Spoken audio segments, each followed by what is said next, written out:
Oh my gosh, I can't believe it happened again. It happened again. The mute button. I'm going to have to take this up with some technocrats somewhere. There's no reason why it should start muted when I do the show. Anyways, here I am again, talking regular. You saw me switch the camera around with the mirror setting. I was just explaining that I zoomed the camera out so you can see my necro-capitalist shirt. CanaryCryT-shirtCouncil.com. Go check it out. Join the council. But usually I'm like this mirrored version, because my left hand, my right hand, they match from my perspective. But you can't read the t-shirt. So I'm going to try it like this. It's really kind of trippy and confusing from my end to do that, because the left and the right is confusing. You know how it is. I'm gonna, yeah. Sir Darren out of the Hunger Panda is saying it's just my thing, pantomime. Yeah, but I might as well. Sometimes I feel that way. I might as well just be some sort of mime. Just a stream. Do you think there's any very popular streamer mimes? There's an idea. It's all about finding that niche, finding what's missing in people's lives. And it's quite possible that live streaming mime work is what's missing, not just from someone's life, which I'm assuming it's missing from everybody's life. I don't think anybody's life is just jam-packed with live stream miming events. So who knows? It's these weird little things. That's the way you got to do it. If anybody's looking for some tips on how to, I don't know, do the internet, you just got to find the weirdest, most obscure niche you could possibly find and just commit to it. It's the only way. There's too much out there. All right, so we're going to get the show started. Geez, such a weird start to the show anyways. The text message is out. Oh, here's what I'm going to do. Oh, I dropped my mouse. Hold on. Come here. Come here, mouse. Got it. Got it. Got it. Okay, I can't remember if I've been sending out the emails or not for this show. I don't think I have, because we get so punished sending out emails. So I'm putting the call-in link into the chat. Let's see here. Where's Rumble? Where are you, Rumble? I'm going to put the call-in link into that chat. Paste. Oh, yeah, what I usually do is I put it in the description. Okay, I'm going to do that. I'll go into the description. Y'all might need to reload your page if you want access to the call-in link. That's okay. We're just gonna, just in case anybody's like, seriously, is this a show? No, we have not started the show yet. We're gonna start the real show in just a moment. But you're here. This is the pre-show. This is just what it takes. This is live streaming, folks. It's really hard to just start out and start the show and make it entertaining from the very beginning. Although we have committed and figured it out and done it with CCNT. But not here, not quite yet. But here we're just hanging out. This is what we're doing. We got enough of the production quality for the rest of the week. Okay, call. Oh, stop. What is going on? Why does everything have to be so hard? Call in link. Paste. There it is. Okay, YouTubers, if you reload your page here in a moment, the description will include the call-in link, just in case you want to call in. And you must. This is a call-in show. You must call in to the call-in show. Por favor. Because that's what we're doing here. Okay, Rumble, I'm working on it. I'm working on it, Rumble. I want you guys to be able to call in also. I have no idea what's going on over at Rumble. Rumble is so strange. We don't know what is going on with the, what is it? With the algorithms, with the this, with the that. I have no idea. I have no idea how to increase reach. I think if we're going to try to like get more organic traffic on Rumble, we need to name our shows like Trump slams the libs, liberal tears, something like that. Which I'm not even against that. I'm not even criticizing that. I'm just saying Rumble has a very specific set of requirements for sharing, you know, the thing on the main page. Okay, so Rumble, you can reload your page now too when you're ready. You've got the call-in link in the description. Wow, this mirror thing is really tripping me out. All right, we're going to jump into the show here. You know how it starts. We're going to play some music. We're going to put a graphic on the screen, and then we'll start. It'll be awesome. I am not going to repeat myself before and after the show, so I'm saving some stuff for there. So let's go ahead and do it. Here we go. Everybody hold your breath. Let me scroll to find the call-in thing. I moved everything around. Okay, here we go. Here we go. Starting the show. Woo! Called it. We got a caller. We got a caller on the line here. What's going on, everybody? You are tuning into Canary Cry Clubhouse. Thanks for being here. We're taking a second. We're taking a breather here on Thursday on the live show. And who knows? I don't really know when the podcast gets this show. Maybe it's on Friday. Maybe it's on Thursday. It just kind of depends when Gon's... I don't know. We have our own calendars, you know. That's the thing with having a sort of equal partnership is, especially equal partnership with two equally overwhelmed individuals. Things just kind of happen when they happen, which on one sense is kind of part of the beautiful part of having a long-standing career that is integrally entwined with some other guy and some other family from across the country. Is there's some flexibility. I won't say there's a lot of flexibility. But also, you know, what are we going to do? Yell at each other? What would that accomplish? Nothing.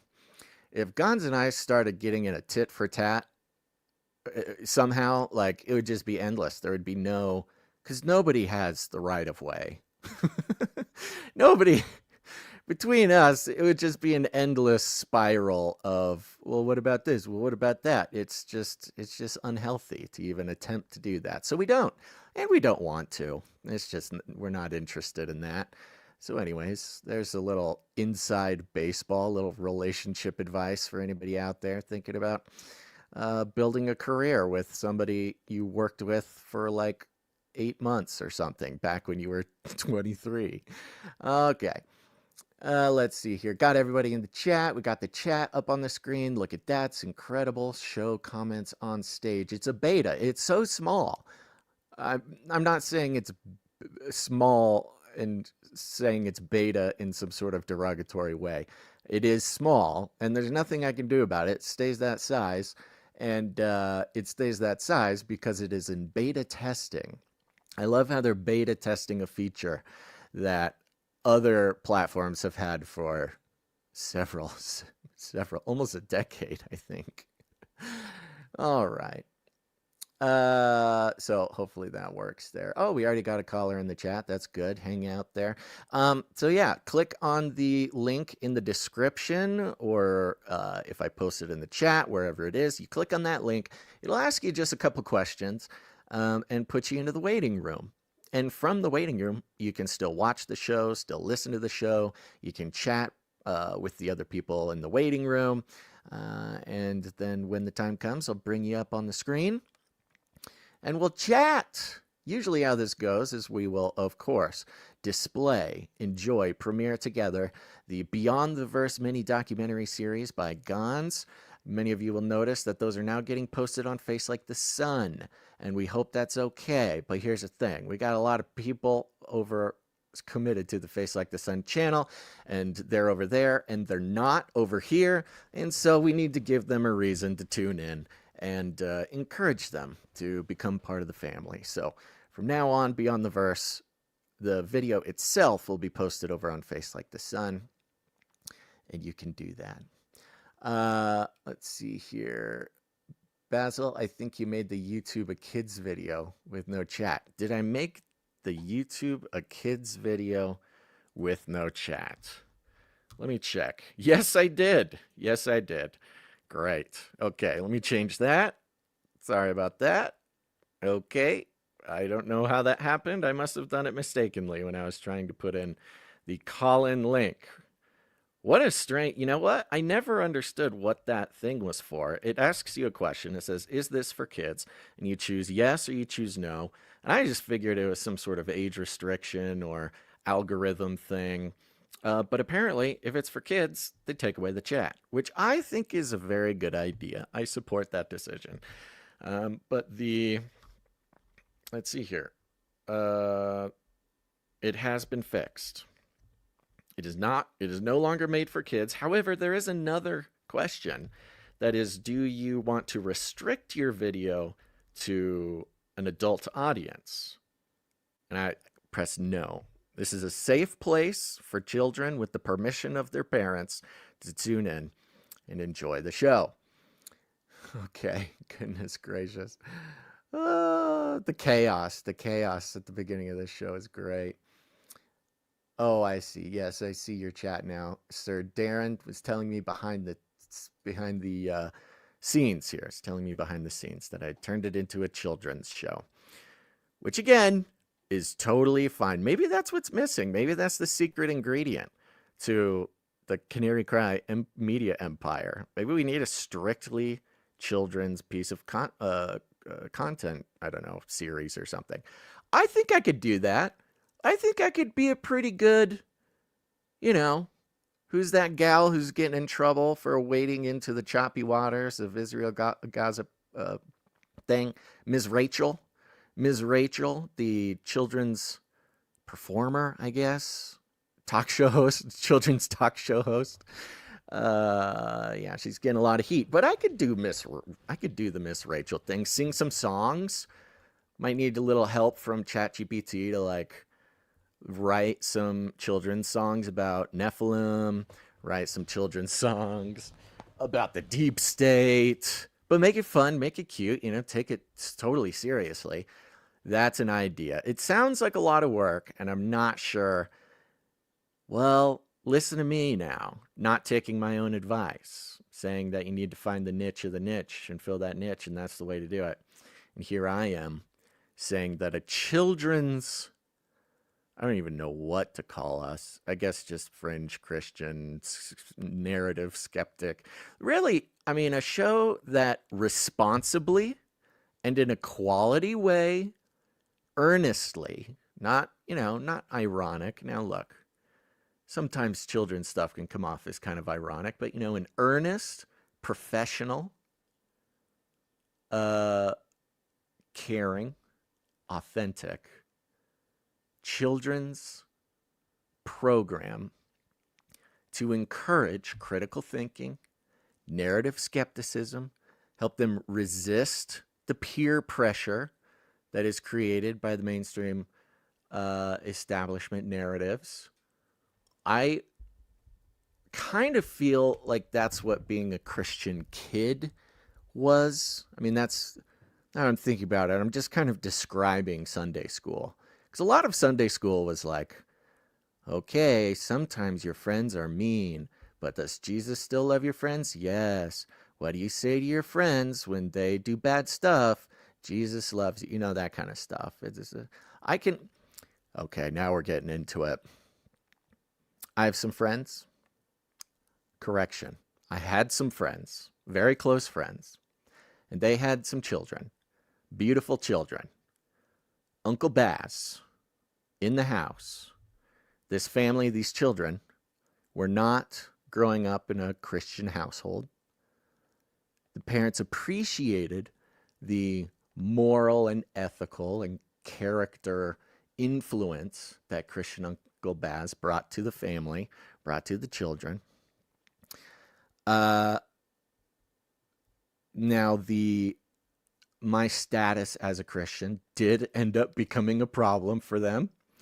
And there we go. And so this is no longer the case. However, when I see parents talking about, indoctrinating the children. Sunday school is like a concentration camp where they make little Christian robots, little bigots, that sort of thing. I look around, and in no other place, and if not Sunday school, right? I'm talking young, under 5 years old. Under 5 years old, they're not in kindergarten. Maybe they have like daycare or preschool, and there might be some learning or influence that goes on there. But other than that, all of the quote unquote indoctrination, let me let you in on a secret. Most non-believing families will straight up say that indoctrinating children is strictly like a Christian thing. Like if you're a Christian family, you have children, you're indoctrinating those children. But if you're not Christian, if you're anything else in the world and you're teaching your children something or influencing your children in a way, that's not indoctrination. Okay. Doesn't make sense, I know, but some people's worlds are just very small. Okay. They don't do a whole lot of thinking about this type of thing. And for the most part, they were raised and programmed to just kind of want to fit in with popular culture. Okay. That's just that is what they're encouraged to do. That is what brings them some semblance of belonging, is just fitting in with what the popular culture on TV or whatever says. Not pointing anybody out, barely even judging. But it goes back to the conversation about indoctrination, okay? Indoctrination happens every day with every person, with every ideology and every belief, and that's just how it is, okay? Now, on top of that, I hear adults, non-believing adults, say, oh my gosh, teaching children about Christianity and the crucifixion of Jesus is so violent and so awful, and they're thinking about death. They're thinking about death way too early, and oh my gosh, this is horrible. Well, first of all, before, I don't know, the 1900s, children had direct contact with death all around them every single day. Whether it's killing animals for food, or it's, tuberculosis taking grandpa, or it's whatever it is, it was a regular part of life. I would say that separating our children from the concept of death for as long as we do even now is causing some problems. I think we can see that reflected in the many generations now that have been protected from that too early. But I will say, and I maintain, as a very faithful Sunday school student when I was younger, sure, against my will, I had no power over it, but it was true. Later on, to get a Christian education, later on, to get to work in the ministry in many different forms, including teaching some Sunday school. The believing children, or the children of believers who have a regular education experience in Sunday school, age relevant, age appropriate Sunday school experience, those children are significantly more mature, and not mature in sort of like they grew up too fast type of thing, but their relationship with things like death, where it's not, I'll say this, most kids, when they come in contact with the idea of death, it might be a video game, which is filled with, they're not necessarily honoring the death process or respecting the cycle of life and death in a way where they honor the life of no, they're playing Fortnite where they're killing all sorts of people and then squatting over their heads. And that's that. It's not a good relationship with death for children. But with not only is talking about the concept of death in several forms, not just Jesus, but our own death and what happens after that death. The sort of normalization of respectful consideration of these types of things that happens in Sunday school is a significantly healthier process for children to be coming in contact with this idea of death, the reality of death, we can call it, that is wrapped up into a sort of holistic way of moving through the world. It's a fundamental part of Christianity. It's a fundamental piece of reality. Christianity and reality strive to be intimately connected with one another on a moment by moment basis. Otherwise, the kids are getting it on TV, they're getting it in video games, they're getting it in places that are so vastly disconnected with A, reality, and B, even the intent to grapple with big ideas in a way that is mature and helpful and holistic into, building a worldview. Just going to say it.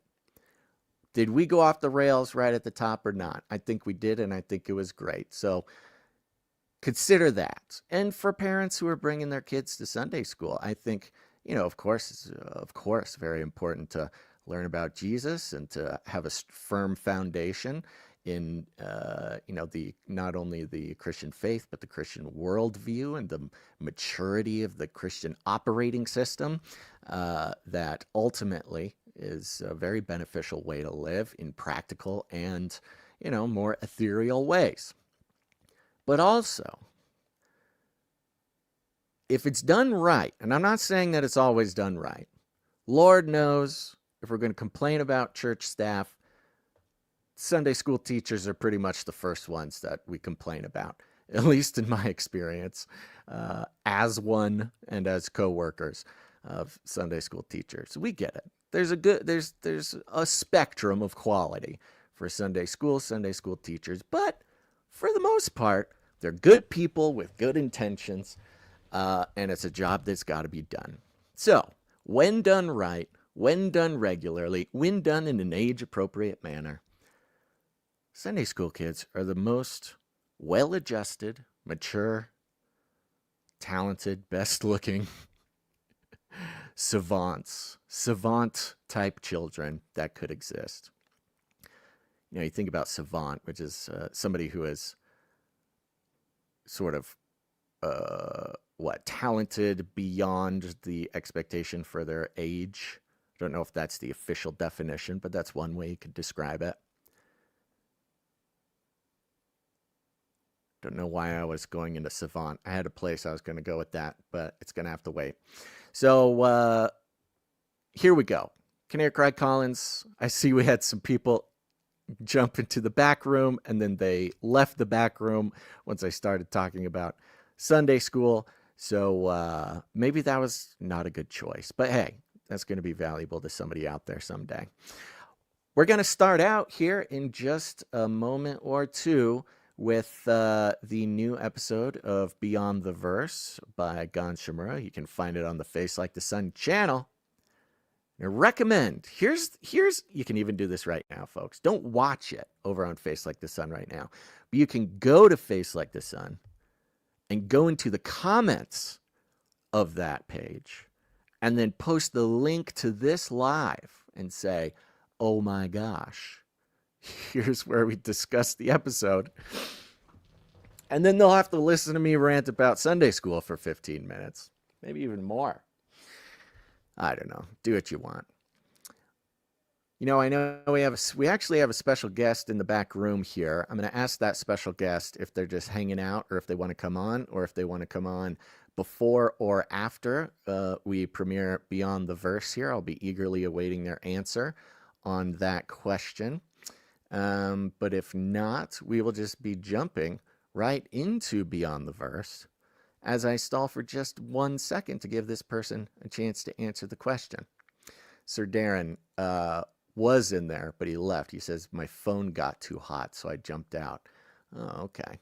All right. Well, here we go. We're going to jump in to this week's Beyond the Verse. If I can maneuver my VR headset to accomplish this. It's the most disturbing chapter in the Bible and how it connects to Genesis 16. This one's a spicy one, folks. I hope you enjoy. In Genesis 6, the sons of God cross the line. corrupting flesh, breaking God's design of each after its own kind. In Leviticus 18, humanity repeats the pattern, this time through ritual perversion, incest, child sacrifice, and bestiality. The common thread being spiritual contamination that defiles the flesh and the earth itself. Welcome to Beyond the Verse, where we will highlight the cosmic consequences of violating God's sacred boundaries and why the land doesn't just grieve, it vomits. Leviticus 18:24 through 25. Do not defile yourselves by any of these practices, for by all these things the nations I am driving out before you have defiled themselves. Even the land has become defiled, so I am punishing it for its iniquity, and the land will vomit out its inhabitants. The verses leading up to this section highlights the many abominations and perversions of Egypt at the time, who was steeped in ritual systems of Babylon and Sumer, astrology, temple prostitution, and fertility cults. The list escalates from incestuous unions to adultery, child sacrifice to Molech, and even bestiality and other sexual perversions. These perverse ritual acts were used to invoke to gain favor from hostile spiritual entities. God directly ties these actions to the defilement of the land, as the sin creates spiritual toxicity in those geographical locations. In fact, the land becomes so sick that it vomits them out. This isn't just about bad behavior, it's about a cosmic rebellion. And just like in Genesis 6, where the sons of God went into the daughters of men, Leviticus 18 highlights this breakdown of God's natural boundaries, each after their own kind. God later reinforces his holiness over this situation. Leviticus 18:30. You must keep my charge not to practice any of the abominable customs that were practiced before you came, so that you do not defile yourselves by them. I am the Lord, your God. Holiness here is moral and ontological, a command to resist the spiritual assimilation into Babylonian gods. These practices are also connected to the divine command to destroy certain nations in the Old Testament. For example, in Deuteronomy 20 verses 17 through 18, it says, "You must completely destroy them, the Hittites, Amorites, Canaanites, Perizzites, Hivitites, and Jebusites, as the Lord your God has commanded you, so that they cannot teach you to do all the detestable things they do for their gods, and so cause you to sin against the Lord your God." These included child sacrifice, sexual rites, sorcery, and idolatry. A deeper study into how this all connects to the Amalek and the Rephaim, Anakim, and the giant tribes shows a clear connection to the topic of the Nephilim regarding this issue. In fact, the favor of the nation of Israel, according to Deuteronomy 9 verses 4 through 5, wasn't that they were so special, but that they were the preservation against a corruption that was beyond repair. It is not because of your righteousness or your integrity that you are going in to possess their land, but on account of the wickedness of these nations. Israel was not chosen because of moral superiority. It was the judgment against the fallen spiritual powers as the main motivation for God. Genesis 6:12 says, "And God looked upon the earth and saw that it was corrupt, for all flesh had corrupted their way upon the earth."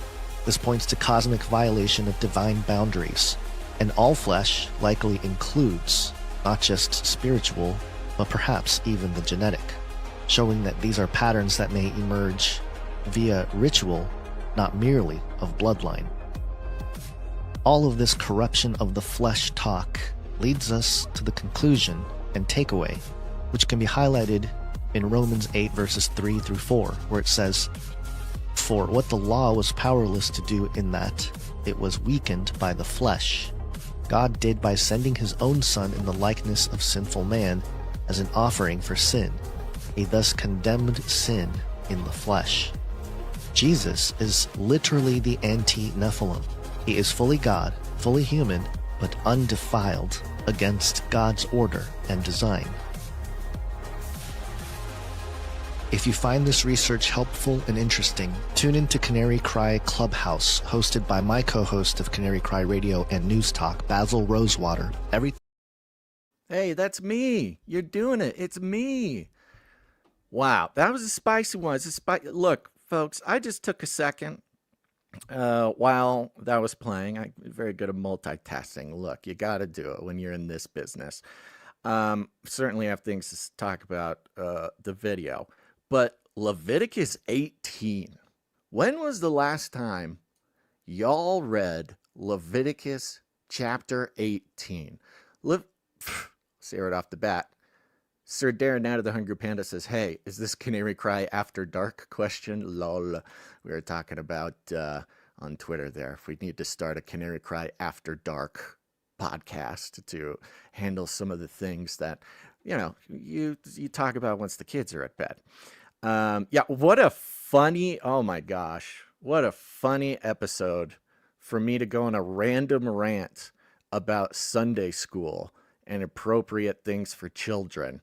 And then for Leviticus 18 to be the topic of discussion. Folks, if only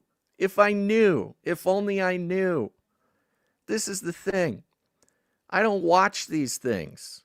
I don't watch the BTV before the episode because, it's supposed to be me seeing it at the same time you are, and we're discussing, and I'm, just letting the Lord bring things to my head, let the Holy Spirit guide the discussion. I don't want to come with a big plan and talking points and things like this. I did not see this beforehand. I read the description, I saw the notes, but I did not go down and read Leviticus 18 until the second we started watching this. This is a Canary Cry After Dark episode. I'm shifting. Holy Spirit's hilarious, man.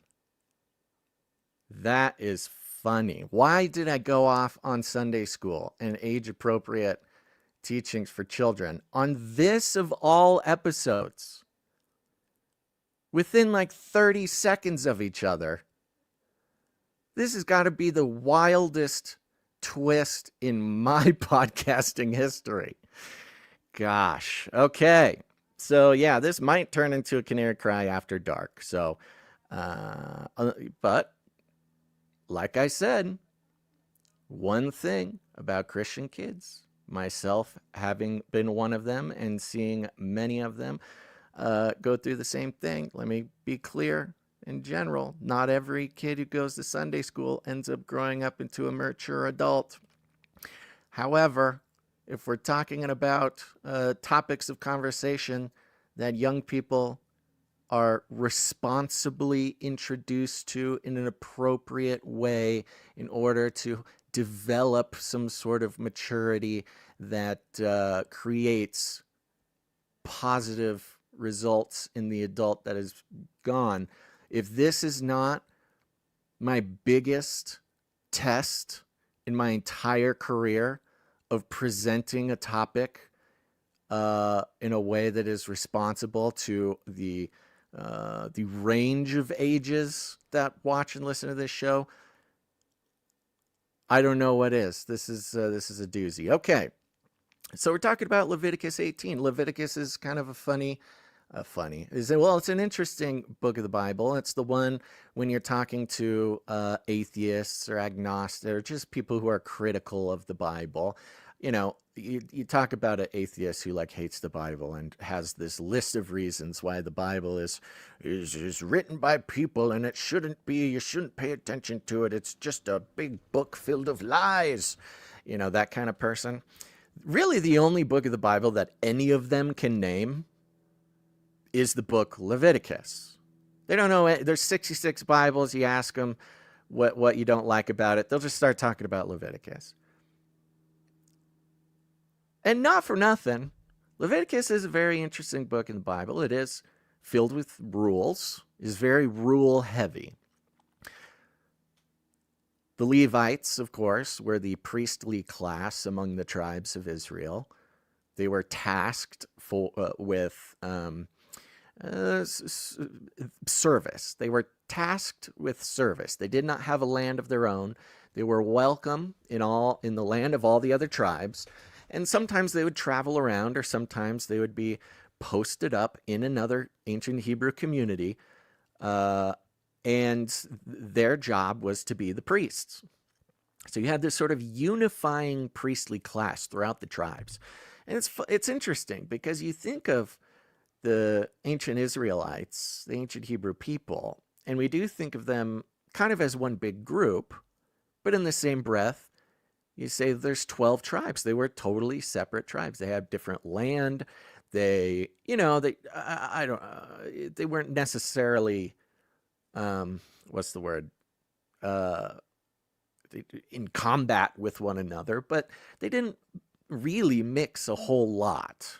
There's exceptions, but so how would 12 totally, basically different groups of people get along in a fairly small area, in an area the size of New Jersey? Think of New Jersey being split up into 11 different mini states. It's interesting. But they all served the same God, and that was a big part of it. And on top of that, they all had a unifying class of people who were part of them. They were not separate. The Levites were not separate from the ancient Israelites. They were part of them in family, part of them in tribe. However, they were not centralized. They were spread out as sort of this glue, this priestly glue throughout the tribes. Another example of this would have been the judges, but that's another story. So you got the Levites. They live amongst the other 11 tribes. The other 11 tribes know and are mostly joyful to care for the Levites that are in their community. This is where things like tithes come in. This is where sharing your bread with the priests come in. This is all centered around sustaining, honoring the Levitic priestly class that was holding the 12 tribes together, or was a big part of that, or was the embodiment, of the unifying Yahweh that was guiding these people. And Leviticus is sort of a bit of an instruction manual for and by and basically memorized by the priestly class. Because we don't think today, we think of priests, I don't know. In recent days, a priest is not necessarily a unifying factor in most communities. In all communities. There's not necessarily all communities. You go to New York, you go to California, other places, most metropolitan places, the whole neighborhood isn't going to know the priest or care what the priest has to say. But back then, this is kind of part of kingdom government. This is part of the idea that 12 tribes can reside as more or less one nation, get along with each other, aim towards the same goal, and when needed, help each other out, battling against other nations, outside nations. They'll find solutions to problems within themselves. Like I said, the judges, sort of this other traveling class who did a lot of the governing. But when you think about the kingdom government, and I don't mean like medieval kings, I mean heavenly kingdom government structure, where Yahweh is at the top, and the priests of Yahweh, or the ambassadors, you could almost think of them as like spiritual governors or something like that, were spread out, not to rule. This is an important thing. Now, while the Levites, they did have a lot of influence, they were not necessarily the political leader of a tribe, per se. But this was an incredibly sort of unifying structure. In fact, you can almost think of, now, don't get me wrong, I'm not trying to draw too straight a line here. I'm not trying to make a necessarily profound comparison. So just take a breath before you react to what I'm going to say. But it is kind of an interesting ancient proto version of something like the United States of America, except for as the United Tribes of Israel, mostly united. So you've got this the Levitical priest class spread out, holding the 12 tribes together, and they had this book called Leviticus. And Leviticus is mostly just rules. Like I said, the atheists, whenever they have anything wrong with the Bible or something they don't like, the only book they know is Leviticus, because that's where you get don't wear clothes made out of two kinds of cloth, don't eat shellfish, this kind of stuff, which, hey, look, there's a conversation to be had about whether we should be eating shellfish or two types of cloth. But I'll leave that for the comments section. But this is where the Levitical laws were laid out. There's like 600 of them. The whole book is chock-a-block full. Well, and you get to Leviticus 18, and it's a very specific topic being covered. I'll read you a little bit, and then I'll summarize a little bit. So it starts out, it says, verse 1, "Then the Lord said to Moses, 'Speak to the Israelites and tell them, I am the Lord your God. You must not follow the practices of the land of Egypt where you used to live, and you must not follow the practices of the land of Canaan into which I am bringing you. You must not walk in their customs.'" All right, so we're starting out, first few verses. Hey, I took you out of a place, and I'm bringing you into a place, but you need to remember not to become the people in those places.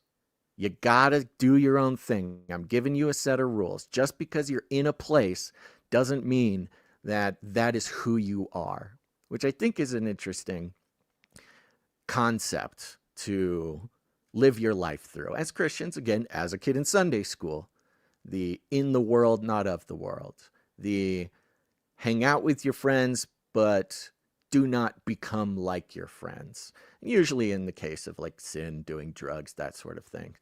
It's this charge, much like the ancient Israelites, there was this charge to be in a place, but not to be of that place, to live by higher standards, to separate yourself, sometimes literally, but usually not literally. It's usually to separate yourself through who you are, what you do, what you participate in, your values.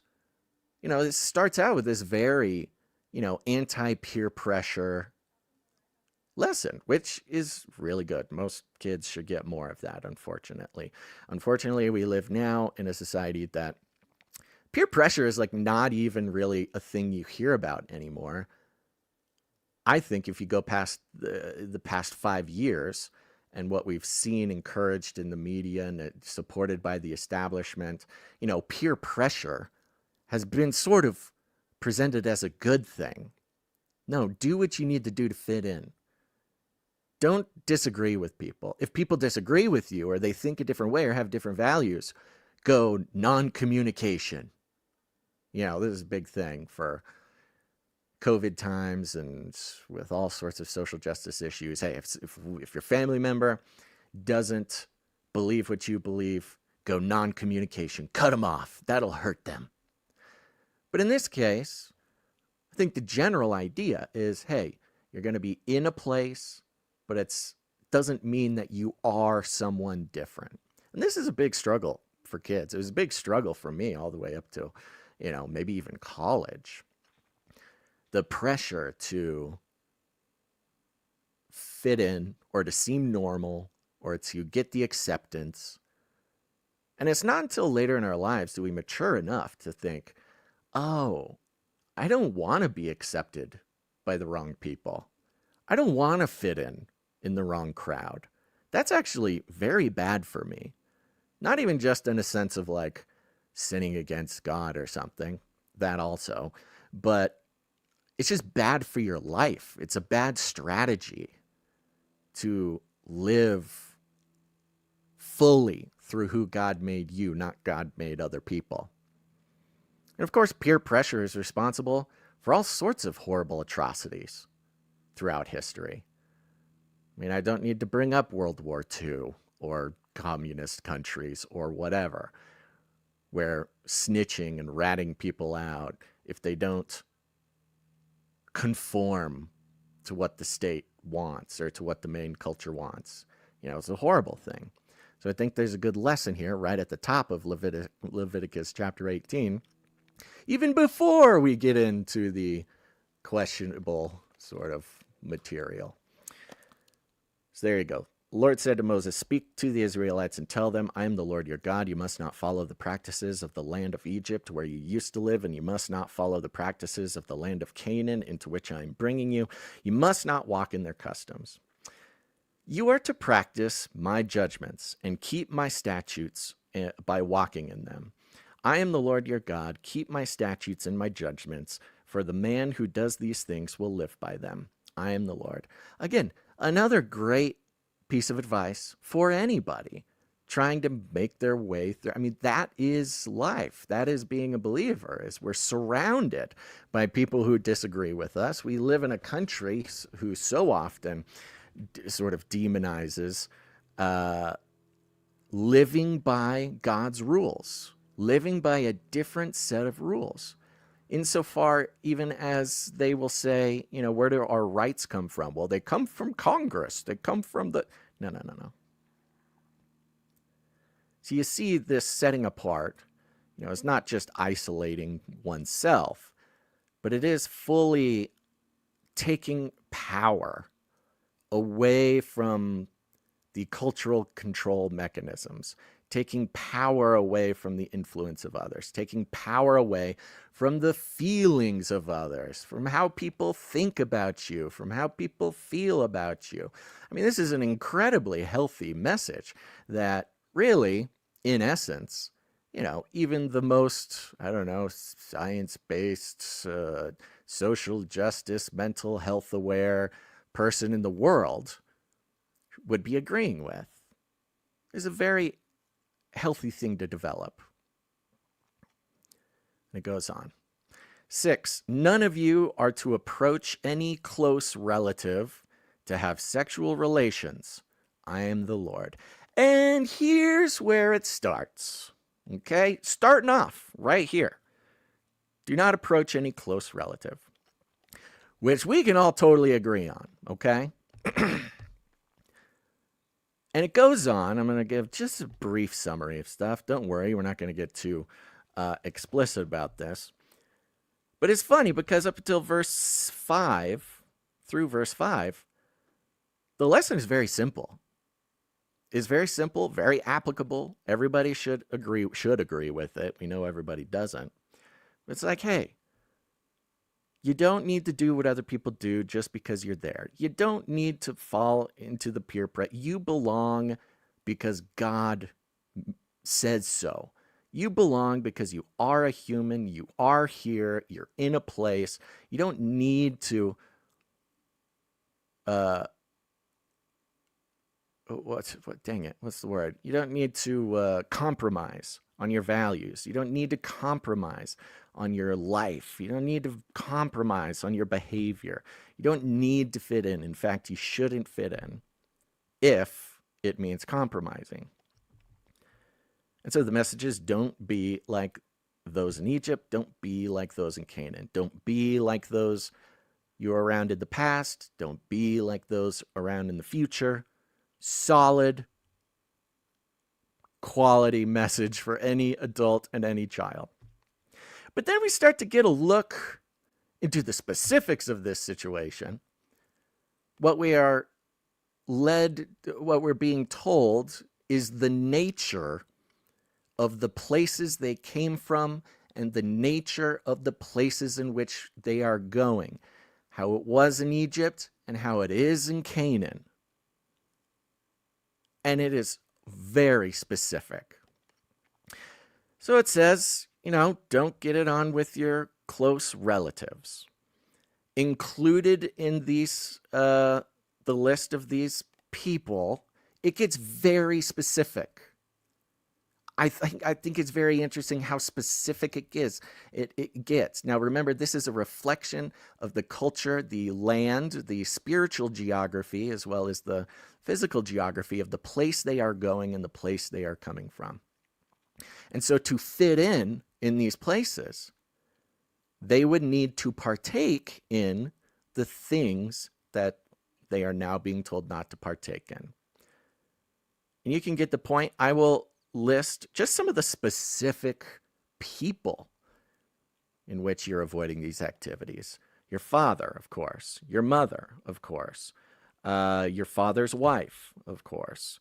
Your sister, your father's daughter, your mother's daughter. Son's daughter, daughter's daughter. Okay, yes. We got multi-generational here. The daughter of your father's wife. What is that? Sister? Sister-in-law? It's so specific. Moving on. Father's sister, mother's sister, father's brother, daughter-in-law, brother's wife, woman and her daughter's daughter, wife's sister, and on and on and on. Neighbor's wife. It goes on for about 13, 14 verses, all right, telling you who's off limits. And then, in verse 21, you must not give any of your children to be sacrificed to Molech, for you must not profane the name of your God. I am the Lord. So in this list, this very long and specific list of relations you are to avoid, within the list is included sacrificing your children to Molech. And everybody knows this, but if you need a review, Molech was a god that was worshipped by the enemies of Israel. Not a big god, little g god. Divine entity who had gone rogue, fallen, rebellious against Yahweh. And to worship Molech, you sacrifice children. You sacrifice your babies. Usually your firstborn one. Which of course sounds insane to us here, especially just modern times in a religious context. This sounds crazy. Now, of course, we have institutionalized secular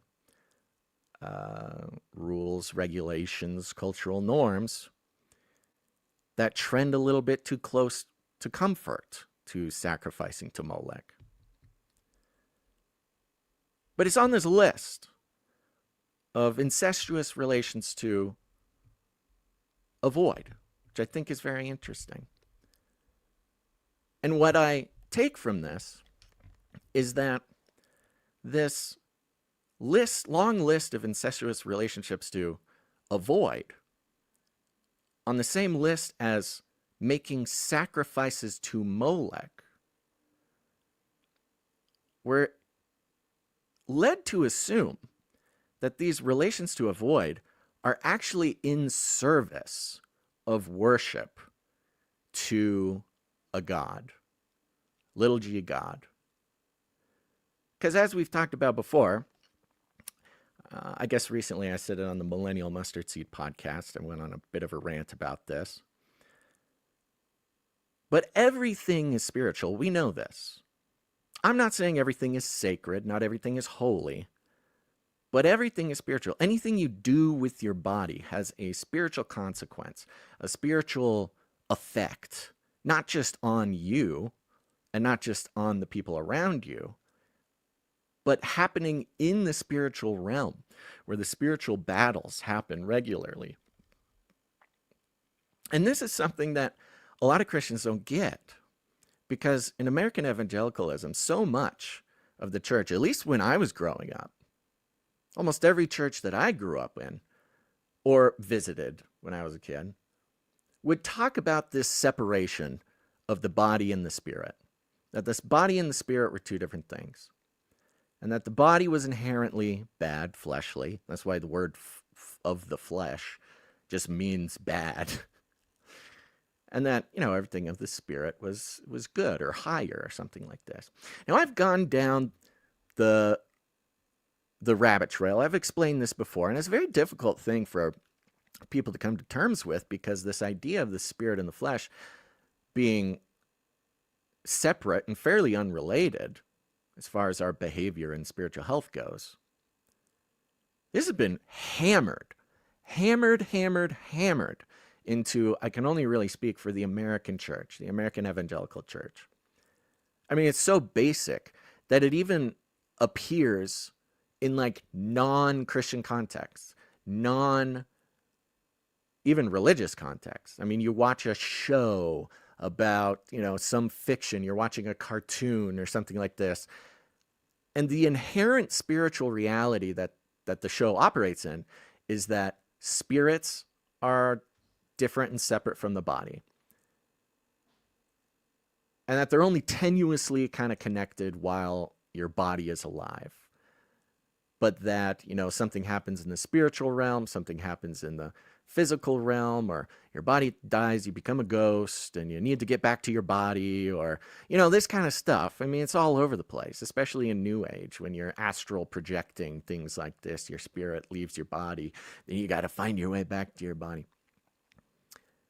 And it's uncomfortable for a lot of American Christians, especially ones who consider themselves, pretty involved, is to remember that this very notion that the body and the spirit are inherently separate, or they do not count on one another, is pretty explicitly anti-Christian. It's anti-biblical. Now, I'm not saying that you cannot have an experience in the spiritual realm and a separate experience in the physical realm. We have some examples of this being implied in the Bible. But the idea that the body is maybe less important to us right now than the spirit, or that the body is inherently corrupt, so therefore it has nothing good about it that is spiritually relevant. This stems from the Gnostic heresy. We talk about the Gnostics, the Gnostic Christians, official heretics. Gnosticism appreciated and valorized, venerated by the New Agers, by the occultists. Gnostic philosophy, Gnostic theology, Gnostic esotericism really is one of, if not the core set of principles to the, anti-Christian, non-Christian, witchcraft, whatever, the occult. It's all around Gnosticism. And one of their core heresies was the separation of the spirit and the body. Now, again, we can get into the details about, is it possible to have a spiritual experience away from your body, or vice versa? I'm not trying to, it's obviously a much more subtle conversation. But what this has led to in the American church is, especially recently, especially in the 20th century, and especially what we've seen, and we've all known people, and heck, many of us may have participated in this. It's the idea that, anger, wrath, resentment, cruelty, these are spiritual sins. These are very serious. This is what Jesus cared about. He cared about when I'm mean to somebody. He cares if I have hate in my heart. He doesn't care about the sins of the body. Those are secondary. That's just kind of a suggestion. Whether it's, abusing your body, neglecting your body, disrespecting your body, using your body in various carnal sins that, we find ways to justify ourselves around. And I believe a lot of this is rooted in this Gnostic heresy, reborn in American evangelical Protestantism specifically, or I guess broadly, that we've taken a step back from really, really taking seriously the sins of the body. I'm not talking to everybody. I'm not talking about all the time. I'm just saying in general. I think it's hard to disagree with what I'm saying.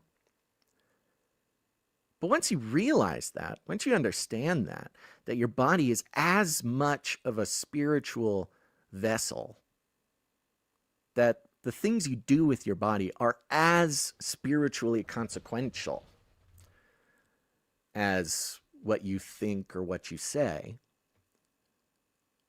a lot of this starts to make sense. A good example is yoga, yeah?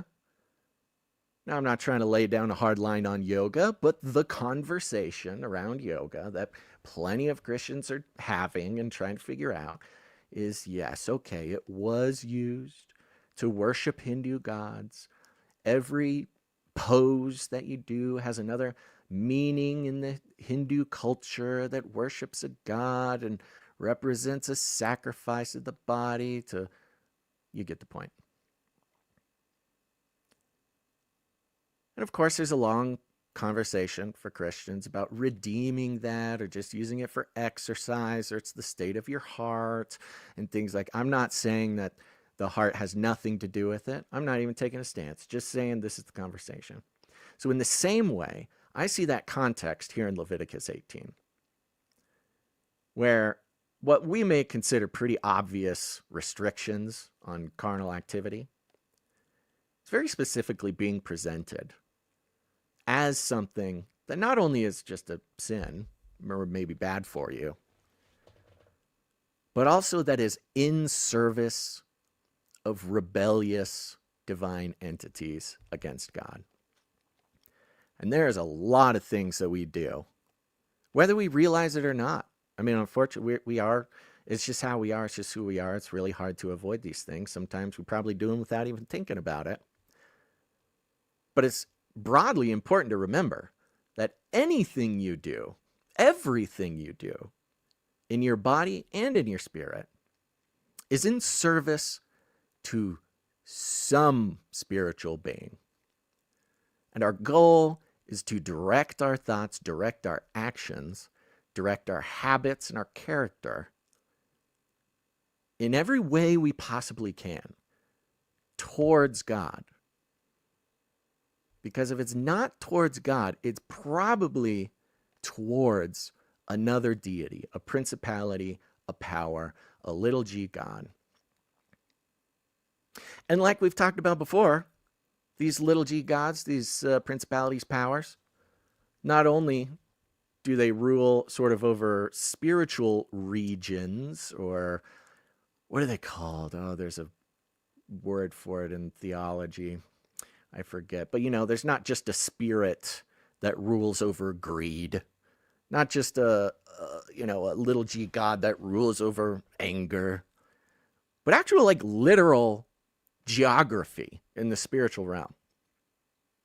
We see this all over the Bible, where principalities and powers are given geographies to spiritually rule. And that's what we're probably looking at here with the Egyptians and the Canaanites.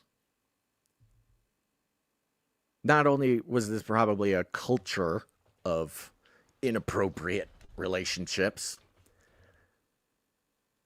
but like everything humans do, carnally and otherwise, it is in service to some spiritual direction, principality, power, God, the type of thing. So when God says don't participate in the culture, in the habits, in the worship of where you came from and where you're going, but when you're there, maintain your actions, your values, your patterns of worship to your God in those other places. That's what we're seeing. However, as we know, And now, as in this conversation, we have laid the foundation, as it is not just about actions with your body, as it is not just something of spiritual consequence. These actions you take with your body, they are very spiritually consequential, but they are also physically consequential. So it goes both ways.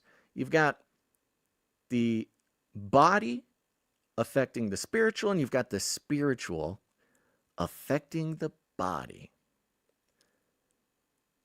And none of this is as apparent, at least in Scripture, as Genesis 6. Because in verse 24, after it talks about animals,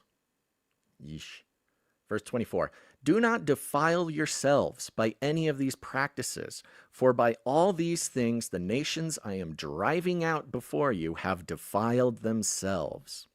Even the land has become defiled. So I am punishing it for its sins, and the land will vomit out its inhabitants. This is Leviticus. It's not even that far after Noah's flood. I mean, he had done this before. Because Genesis 6 tells us, and all the great academia and theology that is built up around this, big part of the community here. Genesis 6, you got the sons of God mating with the women of men, daughters of men, rather, and creating an abominable species of the Nephilim, giants. And it seems like there's credible research, credible theology to suggest that the flood was not just done because people were mean and bad to each other. Just like in Leviticus, where you're talking about doing bad things with your body. It's not with your spirit, the two different things, the spiritual sins and the carnal sins. It's not just that people were wrathful and angry at each other and mean to one another. And it's not just that people were, being mean to each other or hurting each other or materially, physically doing bad things. It's that they were both happening. They were simultaneous and they were one. And this included through, again, this carnal theme that the earth had become defiled, corrupted, and abominable back in Genesis 6. And the Nephilim are a great example. I mean, the whole story, Genesis 6, you've got the sons of God, angels, spiritual beings that, to our knowledge, don't have a physical body or at least are not pinned to one. And the daughters of men, the physical, the human body, integrating, being as one, as the Bible would put it. There's no dividing line between a spiritual being and a physical being in Genesis 6. And when those things are out of order, it's not just sin because God doesn't like it. It's not just sin because you didn't follow the rules. It's sin because it inherently corrupted the land. And not just land, the inhabitants of the land. And not just the inhabitants of the land, but these inhabitants that were both spiritual and physical. The Nephilim get taken out in the flood, but they were also there after. Somehow they survived. And now there's popular, credible theological research that suggests that demons are the disembodied spirits of these Nephilim, looking to become embodied again. And so if demons, if dark spirits, if the Nephilim are searching for embodiment, if they require body, and maybe they don't require, maybe they just lust after it. Maybe they just are so single-mindedly focused on becoming embodied again, like they were before the flood. Does that not speak to the utmost seriousness of taking our bodies seriously, of considering our body as spiritual, as our spirit? Maybe that's a better way to think about it, because I know there's some subtlety to that conversation. But maybe the problem is considering our body less spiritually significant.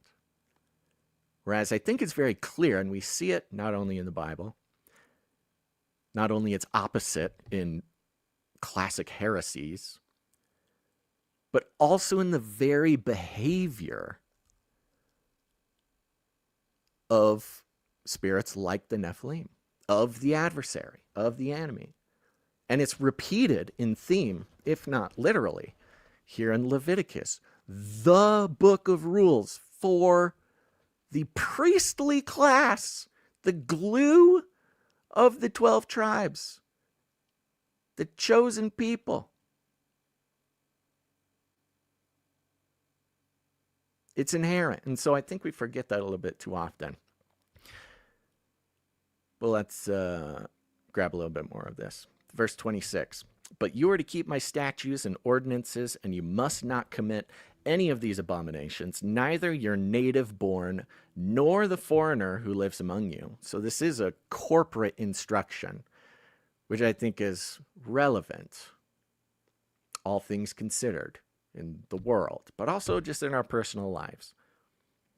This is not necessarily just a genetically mandated set of instructions, because it is also the foreigner who lives among you. It's a community set of instructions.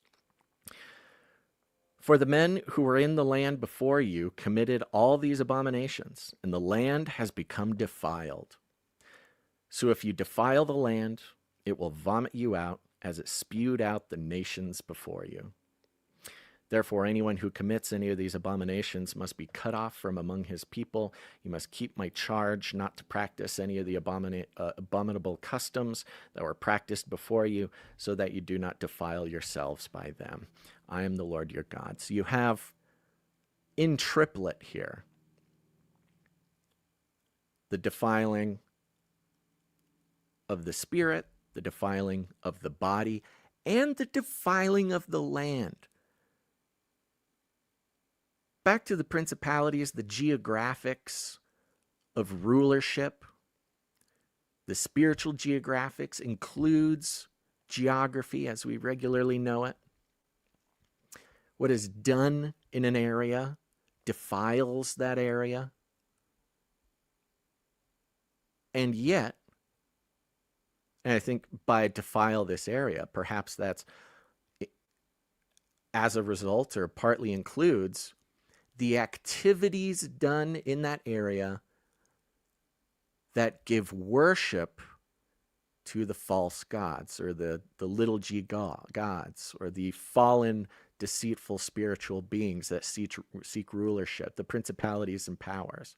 Certain actions done in an area perhaps give worship to the principalities and powers in that area, which then again reflects back on the land and defiles it. You've got this back and forth between spiritual and physical, going back and forth all the time.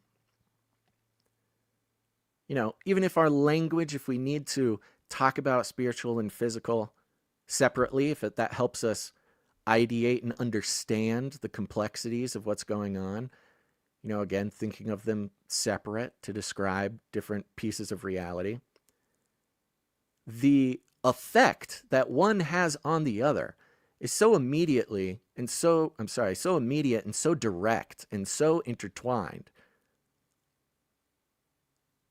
that we only talk about them separately because it helps us understand a reality that's a little bit too big for our language.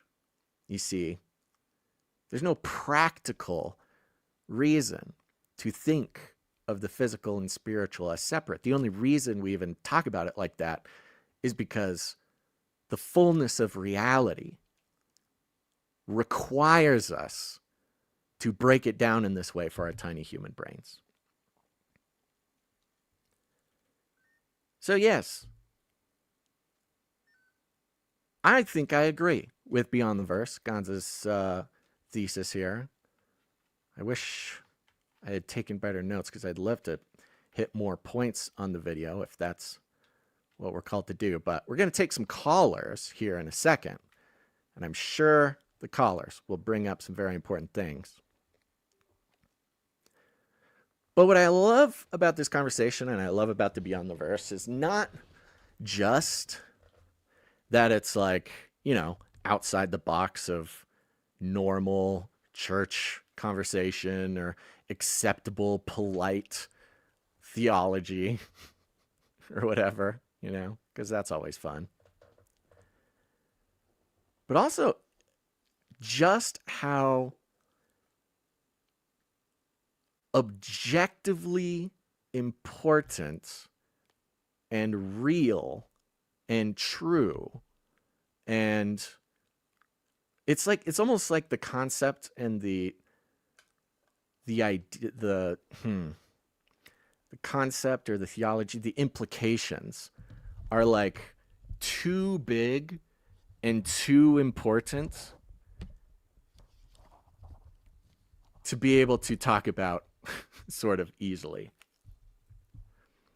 Maybe that's not the best. I don't know. I'm trying my best here. So what we're going to do, we're going to take a second here in a couple of seconds. Dude, this mirror thing where, anyways, I'm not going to complain about it, but having my my video mirrored is really tripping me out. I got to stop looking at it.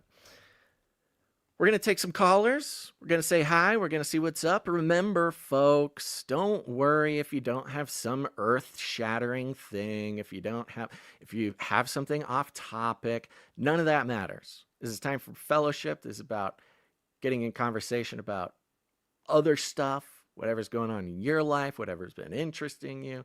If there's something going on in the world that you want to chat about, it does not matter. Do not feel like you have to come to the show with some next level theological insight related to what we already have been talking about. You can, you're welcome to, but don't not call because you don't feel like you have that. Because I'll tell you what, you probably do.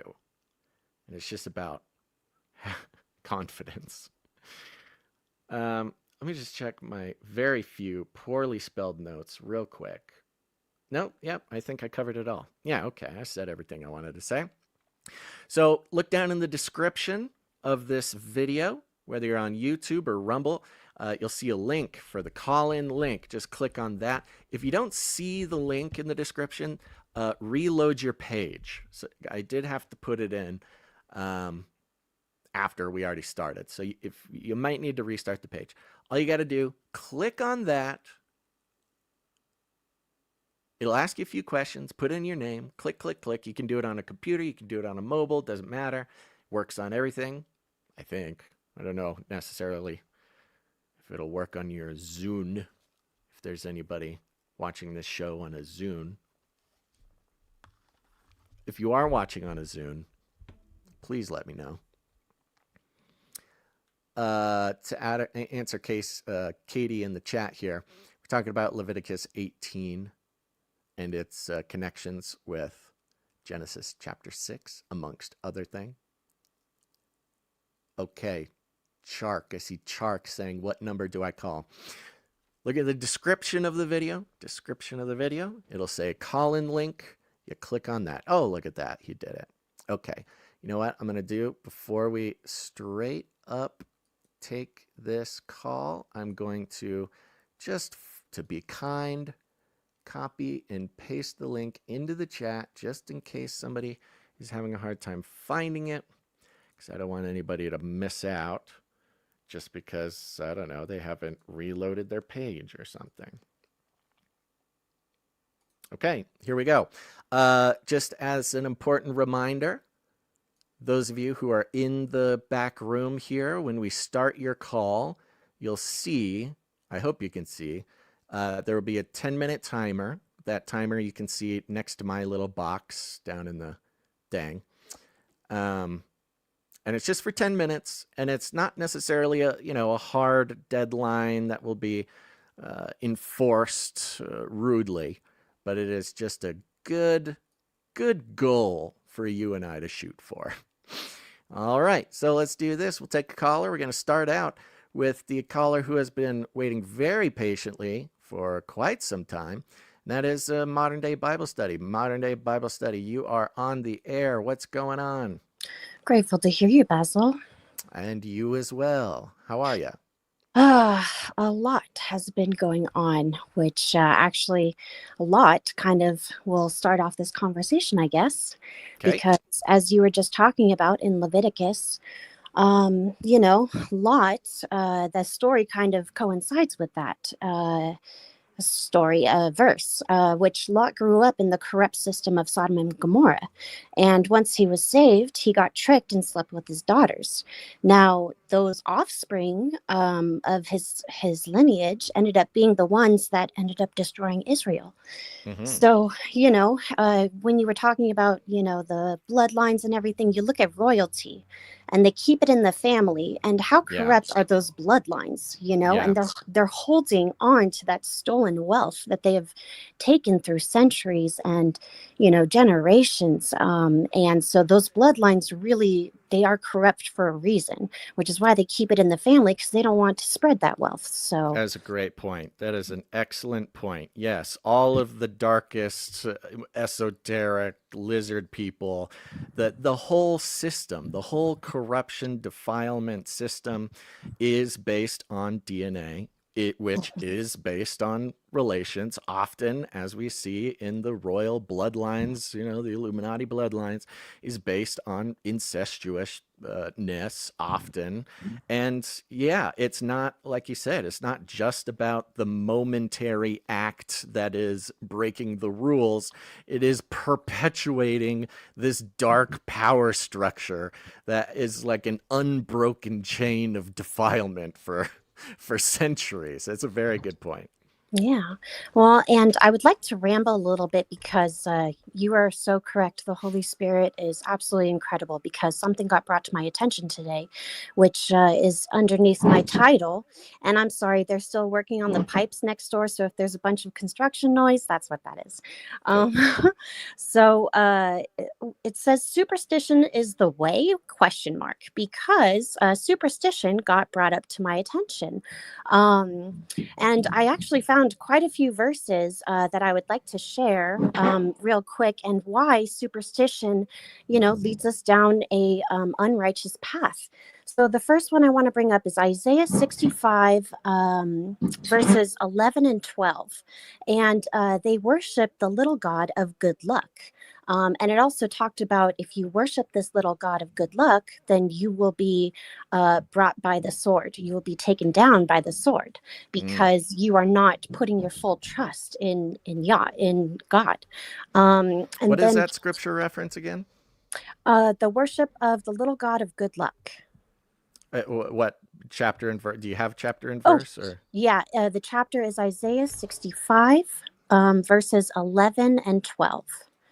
Okay, cool. Just wanted to check it out on the back end here. You can continue. Yeah. So I'll let you check that out, and I'll let you read it real quick while I go over the next one, because I found 3 verses that actually really kind of hit home with superstition. So superstition is there to enslave people, if you think about it. Now, in John chapter 8, verse 44, it says that when they were told truth, they did not hear it, because they worshipped a false god. So when you think about that, not only are you're worshiping, but then you do not hear the truth, because you have ignored the true purpose of, the trials that you have to go through. So before I go further to the next verse, was there anything you wanted to say on Isaiah? No, I don't have it up yet, but you were ringing my bell with the superstition and the luck thing because I was just talking. This was part of the conversation yesterday with, the CIA and New Christians and what's that guy's name? Sean Ryan talking about how he buried Bibles in the concrete of his the foundation of his house. And on one hand, totally admit, probably could be a very powerful, just sort of prophetic act. But what we see a lot of times, in so many different ways, but the reference I made was, a lot of times new Christians, especially adult new Christians, they'll bring superstition from their previous sort of belief system into Christianity. And that includes treating a physical Bible something like a magical object or something like this, Yeah. which is just right in line with sort of the worship of little g gods and bringing, the gods saying, "Don't worship me how you worship them," and this sort of thing. Yeah. Okay, continue. So the third one is Revelation 12, verse 9. And as you were talking, I was actually reading this, and everything just, I just got hit. But it says, those that follow the devil will be hurled down with which they worship. So whatever you're worshiping, there's a reason why they say follow, because you may be following this little god, this false god, but you will be following them down to wherever they deserve to go. Hmm. Wherever they have earned their position, you have earned it as well, because you put their trust in them and not in the Almighty. So once I don't know why that just like hit me, but it's like I've never read it like that before, So Yeah. Yeah, um that's very interesting. This version that I have right in front of me, what is the version? I don't know. New International Version. Uh, but forsake, sorry, but oh my gosh, as for you who forsake the Lord and forget my holy mountain, who spread a table for fortune, and fortune has a capital F, so you're right, they're talking about it as like a deity or as a persona, a proper noun, and will fill bowls of mixed wine for destiny. So, yeah, this is sort of courting or perhaps even worshiping the principality, the power, some spiritual entity of fortune and destiny, trying to woo them with food and with drink. That's very yes. interesting. Yeah. So you follow those, and where do you think you're going to go? You're just going to stick with food and fortune, in this temporary life, where our spiritual life is going to be eternal if we listen to and can listen and hear the truth. This is, Which Go ahead. sorry, this is a funny part. But as for you who forsake the Lord and forget my holy mountain, who spread a table for fortune and fill bowls of mixed wine for destiny, I will destine you for the sword. Funny Yes. little retort there. Okay, I'm cool. I'm so glad you looked that up, actually, because I did not do that verse justice. So That is very fun. no, it all follows perfectly. And that's funny how, if we follow the word, then we will be able to stay aware of how to not follow these false gods. It's Yeah. so hard and it comes as so naturally. It's a very interesting thing. I mean, I don't consider myself, some sort of I try my hardest not to participate in something that is superstition. But this is very common. Like I want to give people a little bit of grace on this Of course. because kind of another version, it's not exactly the same, but when it comes to praying, we want to pray for what we want. We want to pray for riches. We want to pray for what we need. We want to Yeah. pray for sustenance. We want to pray for our needs. This is very natural. But when Jesus tells us how to pray, it's just sustain me and your will be done, Yeah. basically. Let the There's kingdom come. and there are times when something happens or I need something and I find myself praying for the $1 million or praying for whatever, but also thinking, and I'm not saying it's wrong to pray for stuff, by the way, don't anybody get upset about that, Um, but I also I feel the temptation in my body, like coming just from my fleshly understanding of like, if I pray the right way, or if I do the right thing, or if I don't have like lucky charms or something, but an example for someone is, I hit the Blarney Stone on the way out, or these little good luck things, which seem very harmless and come just very natural because it's just very cultural. I think it's a very human thing. Like it's kind of the touch wood type of thing. You Yeah. just you try to court good fortune, even if you're not like trying to cast a spell, or you're not really serious about some sort of witchcraft. If I do this, then this will happen. But it's very natural to kind of court blessing, or court good luck, or court some sort of benefit in these kind of little superstitious ways. And it's very hard to, I don't know, not think about that, or not do those things, because that's how we are as humans, trying to solve problems. But yeah, that seeing right there in Isaiah the kind of reference to this sort of, I don't know, it's almost a tick, I think, for some people, a little tick. If I Mhm. do this thing, if I say this thing, then more likely something good will happen to me. Yeah, well, I will share this is that I was led to do stand-up comedy. And I go by the name by Modern Day Bible Study, and that in itself to a lot of people is a joke. But when I go up, I always start off by saying God is a comedian. And then I also say, I pray for this, and then so many things that are just, you know, absolutely horrible happen. but but then at the same time, I always end my stand up with how I have learned, how I grow stronger from the things that I pray for. But then it makes me who I am today, and it makes me dig deeper into all of the scriptures to make sure that I'm always on the right path. So even though bad Right. things happen, I have to go through that in order to search, in order to find truth, and not trust that things are supposed to be good, because if they're always good, I'm not going to be searching. Mm-hmm. you Yeah. know Yeah. so I talked to a philosopher. Actually, I feel like I'm supposed to be talking to this person for a reason. And they mentioned simulations all the time, so I had to stop him, and I had to say simulations equal control. Every time I hear simulation, I think of the Matrix. That was control. Take a pill and you'll get out of the control. you Mm-hmm. know but then I said, if you have spirituality and you're led by Yah, then that equals uncontrollable, which is why we have so many counterfeits trying to take us away from that uncontrollable, because then we are invincible, if you think about it.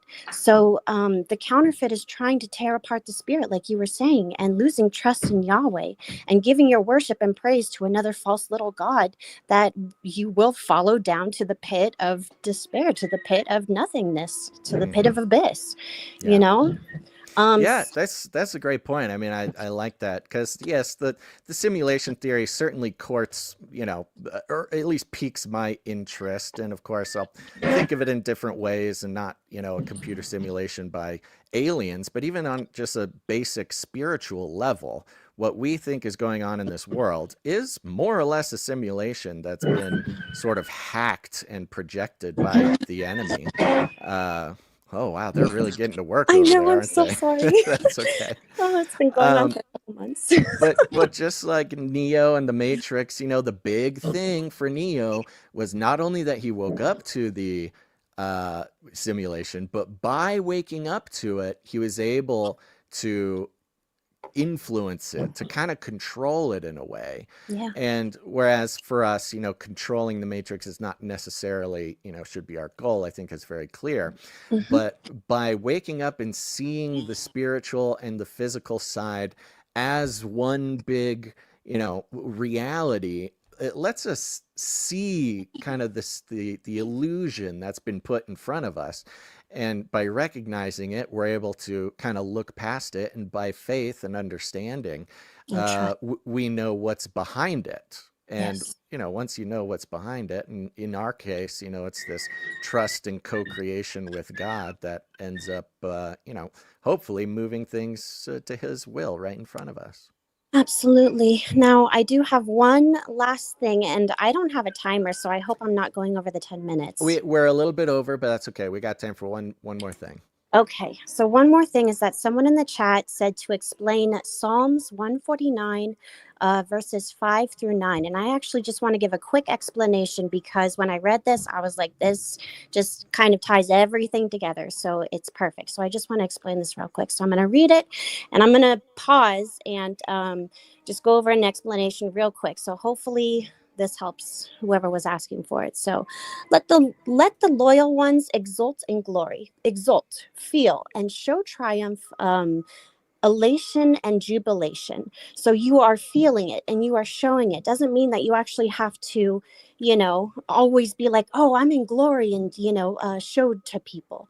So then the verse continues. It says, let them shout for joy upon their beds. So wherever you are, even when you're sleeping, you should be shouting for joy that you are seeing through all of the mishaps, all of the false gods and their teachings and trustings.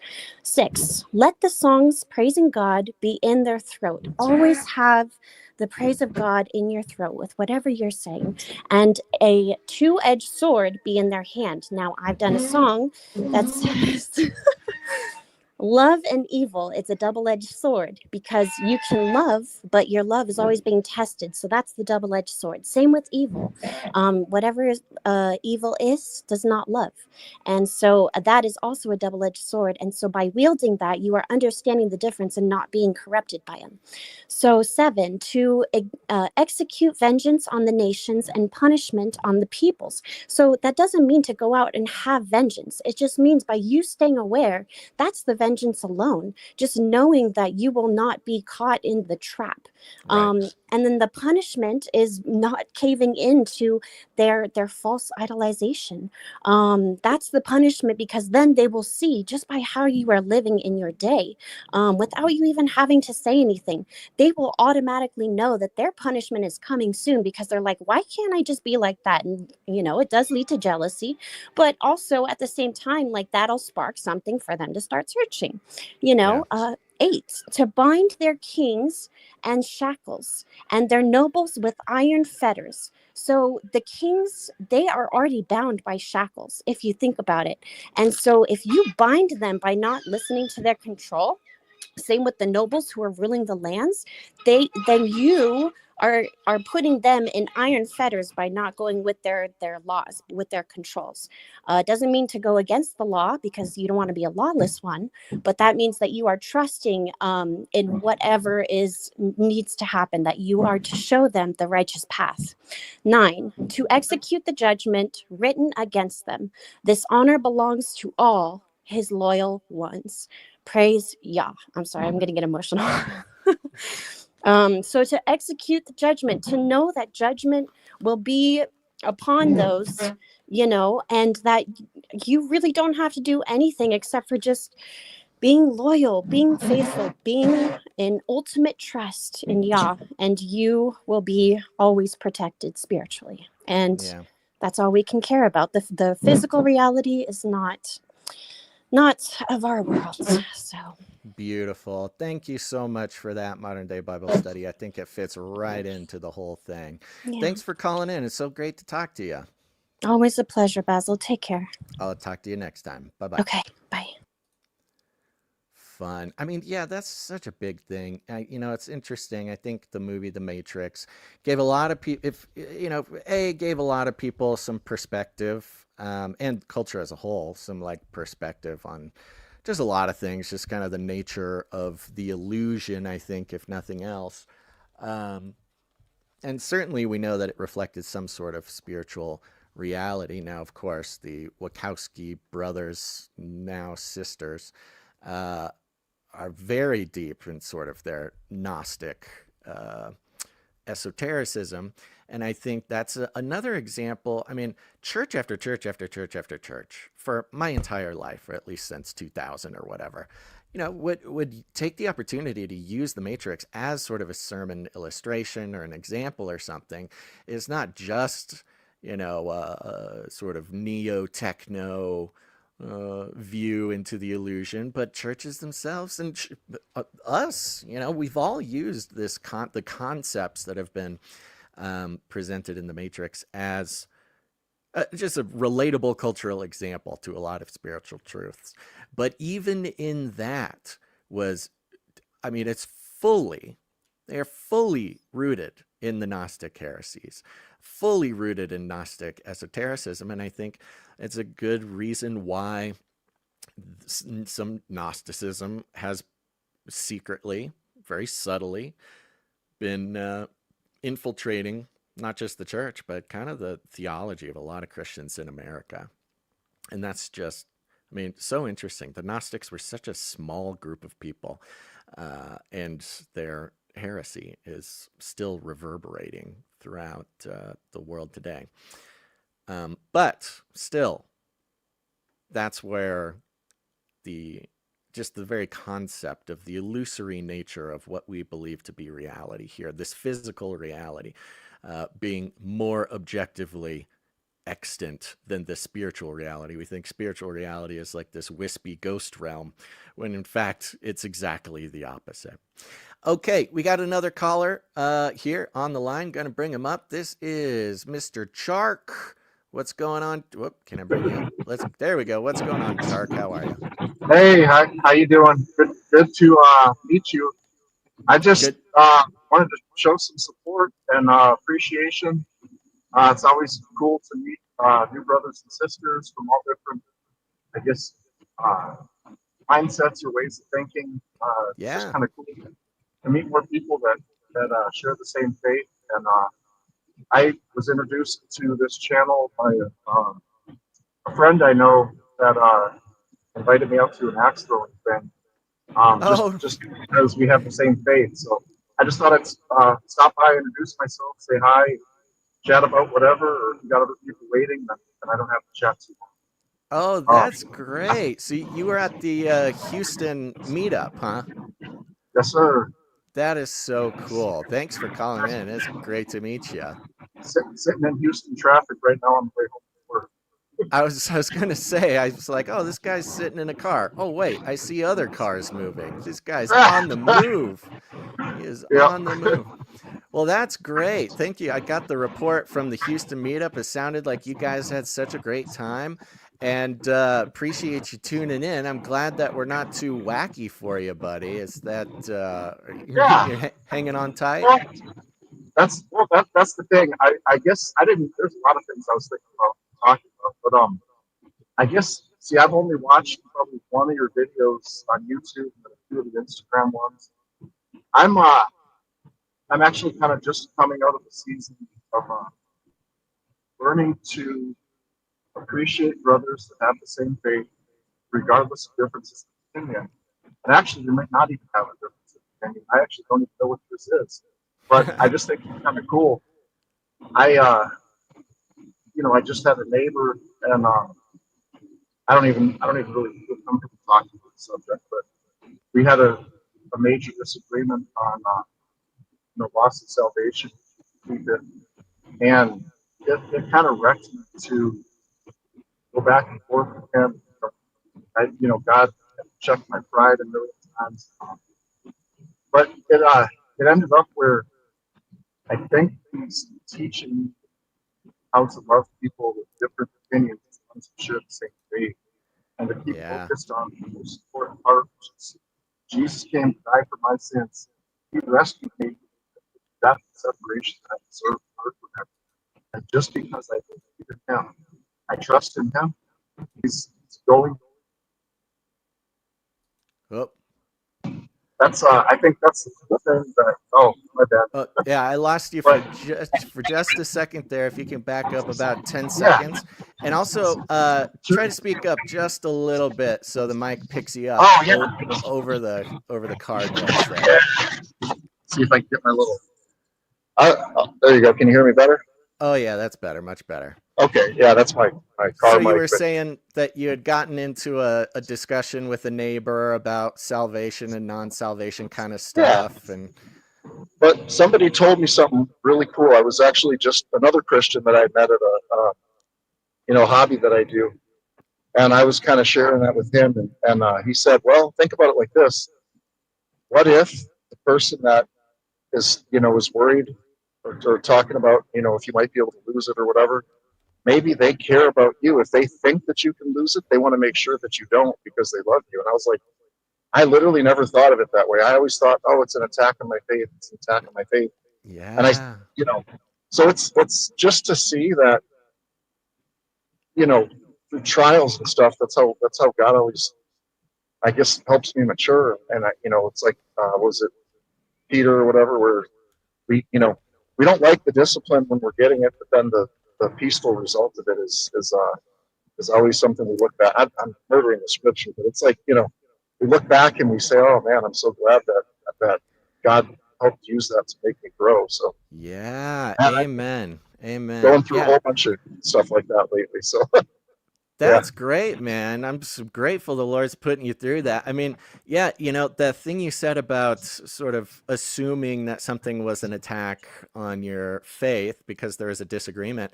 I mean, I yeah, think that is a great reflection of sort of the illusory deception that we all have to contend with so often because oh yeah, our perception of reality is, I mean, just inherently is just going to be so different than somebody else's perception of reality. It's part of the illusion, is thinking that somebody else has the same even perception of the same event. This is a disconnection we see a lot in the media. We see it a lot in sort of intergroup communication in politics and things like that.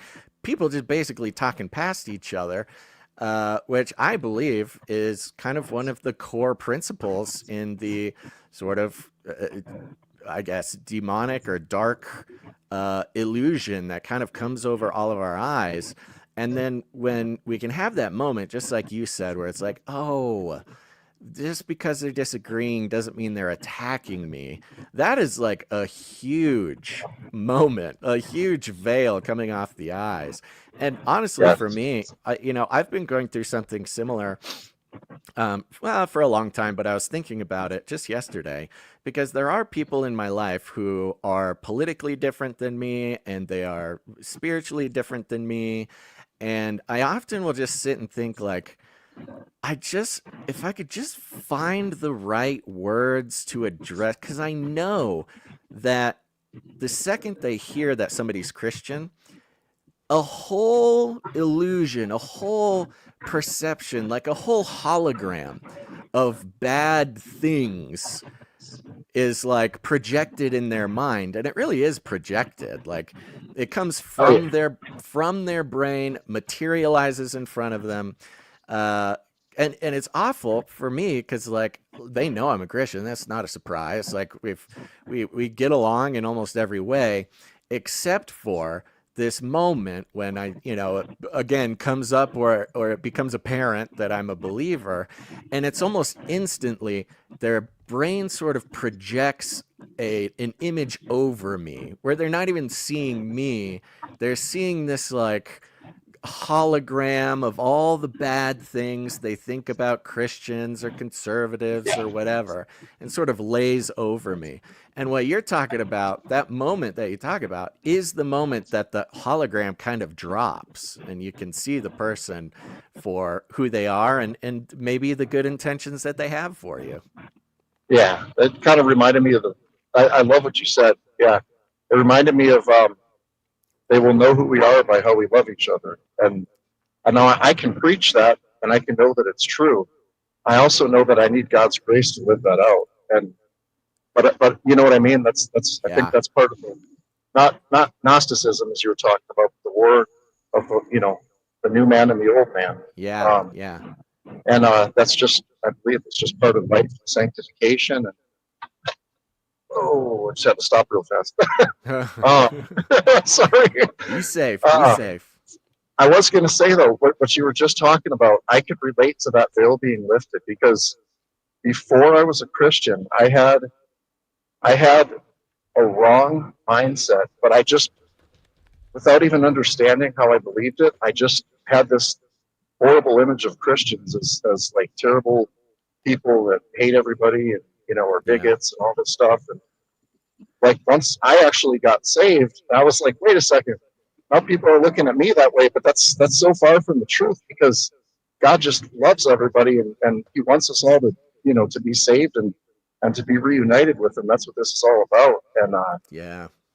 He oh man, lots of stuff happened when I Yeah. got saved. I can relate to a lot of the things you talk about, and I think we may have more in common than I would have Yeah. initially perceived. So, Oh, I yes, love it, man. I love it. That's great. Yeah, there is that moment. I love you bringing that part up, and I love hearing about it because, as I try to remind people, just because I would hope that it gives them some perspective on where I'm coming from. I've never not been Christian, so I'm fascinated by the transition, the transformation that can happen, and I think that moment you're talking about where again the sort of illusion falls and you see that Christianity or Christians aren't this thing that you have, this view, this vision, this hologram that you've had for so long that yeah, admittedly is created, built up, reinforced by the world, by the media, by culture, this sort of thing. I feel like that moment where you go, oh, wait a second, like that is when, like what the Bible talks about in like preparing someone's heart. Like that's the first step in sort of being free, breaking free from that. 100%. I called them epiphanies at first. I don't even know if that's the right word, but It's a good there was word. like lots of epiphanies, and I can't like honestly. I wish I could remember them all, and I'm sure in heaven I'm going to have a better recollection of all that stuff. But Yeah, right. I like I came out of a real traumatic situation before I got saved and was in depression, and it took.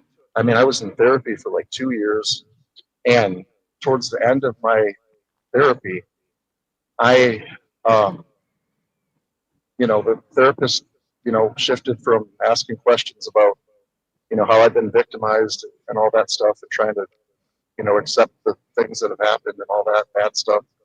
But it shifted to she started asking me about me and my intentions, and I was not ready to handle that because in my mind I was a good person, and Mm, it's like I'm a good person, but I'm always the victim. I'm never the perpetrator. I'm never the one sinning. It's always someone doing things against me. And right. something clicked in my brain, and I just had to accept the fact that I'm not a good person. And it was like something popped in the back of my head, and I literally thought that I was dying, and then woke back up. And that was actually shortly before I got saved. So I don't know if that all Wow. related together, but I Yeah. would definitely not put that past something God could do to draw me to Himself to repent and accept Him. So Oh, um, yeah, absolutely, bro. Yes, it that's all kind of incredible. relates. It all kind of relates, but there's a definite change that I believe God made happen to me, and then sure enough, when the timing was right, my dad had some. There's lots of other things too, but that went into it. Lots of seeds that were planted and watered that I couldn't see at the time until way later. But Dad had a devotional book that his friend wrote sitting on the coffee table. I just opened it up, and everything on my mind, like whatever was bothering me that day, that scripture was exactly what I needed to hear. And Right. that happened like 5 days in a row. And I was like, okay, there's something to this. Whatever's in the Bible is like the answer. And that's what got me into that's honestly that's what got me into faith, and learned a little more, and you know trusted That's in incredible. Jesus. That's That's all that incredible, matters. man. Yeah, What a great testimony. My goodness, you've given me I can almost just like see the roadmap. It's very illuminating. I appreciate you calling in, man. I'm stoked that you went to the meetup. I'm stoked you took the time to tune in. Stoked you called in. Really appreciate you doing that. I hope you come in and you call in again. Yes, sir. Yeah, nice to meet you, man. Keep up the good work. I appreciate uh, that your channel and your audience has maybe types of people that feel overlooked in the mainstream, or if they walked into a church before, maybe they felt left out or not heard. And I think it's cool that God has the right type of he has a way for every type of person that He's created to get to know Him. So I Amen. just appreciate you, man. Thank you for doing what you Oh, do. well, thank you so much. That's so nice. God bless you, Chark. I appreciate that. All right, Yes, sir. you drive safe, buddy. We'll talk to you next time. Thank you, sir. Take it easy. That is so interesting. I love that so much. I'm like seeing this roadmap where, we all know, we'll take a hypothetical non-believer who's going through life. They're in the culture. They're they're going by whatever the culture tells them. They just want to fit in. They just want to feed their kids. They're doing their thing, right? And this cascading effect that really, I don't know where it starts. I mean, of course, it starts with God, activating some domino effect in their life. But I love the image of one of the first things is realizing that, Christians aren't evil. Like, it kind of sounds silly, but like, if you're in mainstream culture, that's what you get. And this has been a big problem in my life with various friends, is like, yeah, they love me, they love what I stand for, they love what I do, until the word God is used, or the word Christian is used, or like the word church is uttered, and then immediately they, I mean, quite literally revert to like this programming. Like, a piece of software starts running, like a trigger starts a piece of software in their brain, which just spirals, overlays me with an illusion. And I don't mean it to just make it about me, it could be any Christian. They're sort of overlaid with this hologram. And like, one of the first steps is something gets in there. Maybe God gets in there and hacks it. Maybe it just kind of falls apart for some other reason. But the software that gets triggered and ran, that projects the hologram of evil, like over believers, glitches, and they can see past it. And instead of this holographic cartoon version of a, evil Christian like you see on TV and movies and whatever, instead of that, it glitches, and suddenly they see past it and they just see a person, like, oh, a person with good intentions, a person with, struggles in life. That was a big thing that earlier in my life, I had some friends who, again, it's just had a problem with Christianity, and they had this illusion that, like, I just had no problems. Like, I had no feelings. Like, I couldn't get my, feelings hurt, or I didn't have any struggles at home or whatever. But there's something, and God is the one who prepares the heart. God is the one that diverts the programming. So God hacks this programming. The hologram falls, and this software is taken off the table, and you can like see someone for who they are. The next one, and this is very biblical, and this is a huge part of the roadmap of just salvation, which is recognizing, understanding, and admitting that you are not good. Like, we are not good people inherently. Like, we do not live up to some good standard. And this is unacceptable to regular people in the culture, normies, not, non-believers, people who don't spend a whole lot of time, maybe even if they're new age or something like this. This idea that you're not born perfect, that you're not perfect just the way you are, that you're not, good in the definition of, again, perfect is sort of a more precise way to say it, but you're not inherently worthy just because you exist, without God, of course, because God comes in, God makes us worthy. That you just are blameless. I guess just blameless. And part of this blamelessness is like having an excuse for your bad behavior, blaming everything bad in your life on someone else. Bad things happen to you. You don't cause bad things. But when you're do something bad to someone else, it's justified because I was having a bad day or I had trauma that triggered or something.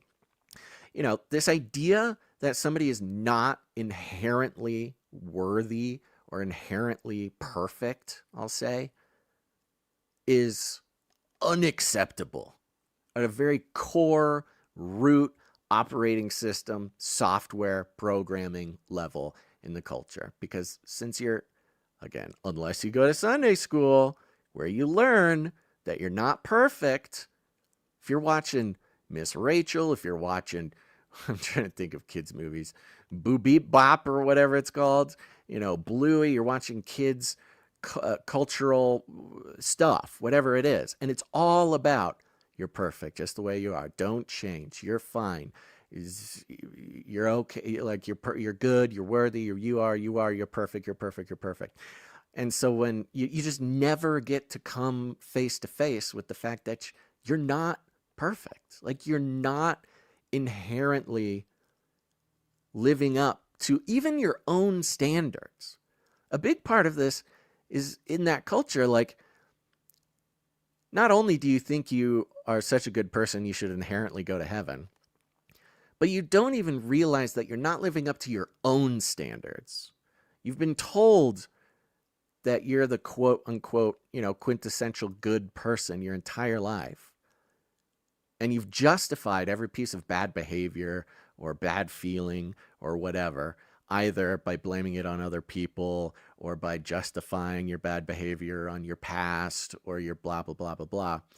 It's like this circular programming to constantly have you convinced that you not only can you not be any better, but you don't need to be any better.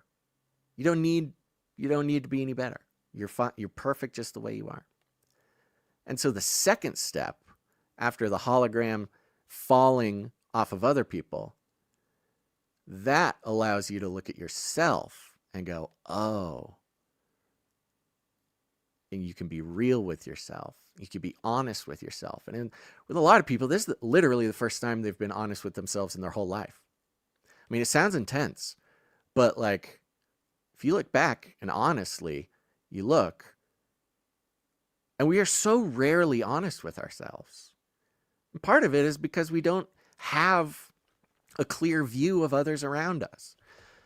But once the scales fall off and we can see other people as they really are, which usually is better than we think they are, then we have some perspective to look at ourselves and realize, oh, I'm worse than I think I am.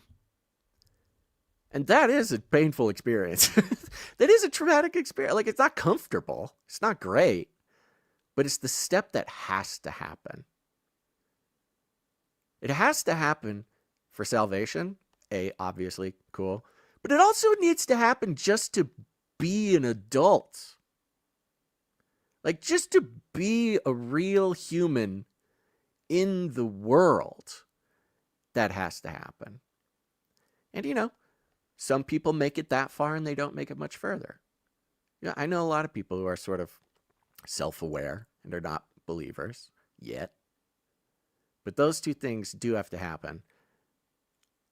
And I have a hard time seeing how those things happen without the intervention of God, without seeds being planted and watered, programming getting hacked, that kind of stuff. So that's great. Chark, thank you so much for calling in, buddy. Appreciate that. Isn't that cool? Look at that. He went to the Houston meetup. I'm assuming a friend brought him to the Houston meetup. And now he's calling in on the show. What a great time. Okay, let's see here. Look at us. 2 hours. That's great. Let me check. We got a caller in the chat here. Let me check this. Okay, yeah, let's do it. We're going to take one more caller. Before we take this last caller, I want to give a shout out to everybody who is on the Canary Cry text message alert system, baby. That's right. Do you want to make sure that you never miss a show? Here, I'm going to tell you, especially if you're new. Maybe this is helpful for Chark. You're not going to get notifications if you're subscribed. It's a long history. I don't have time to explain it. Only about 1% of our people get the notifications from YouTube regularly. The establishment doesn't like us, haven't liked us for a very long time. So, and this is most critical when something happens like we get banned and we disappear. We'll disappear from YouTube, we'll disappear from other places, and the Face Like the Sun channel is a testament that hundreds of thousands of people, we disappeared from their timeline, and that was just it. They never saw us again. So we have the text message alert system. Take out your phone, open your messages, text just the word canary, no punctuation, just canary, to the number 877-740-3226. Say it one more again. That's canary to 877-740-3226. And then we'll just send you a text message before we go live. It's just a couple times a week. We'll send you out a little message, say, hey, we're going live. Join us if you like. And it's a good time. Keeps the family together. We got a ton of people on this list. It's very fun. But even the most fun part,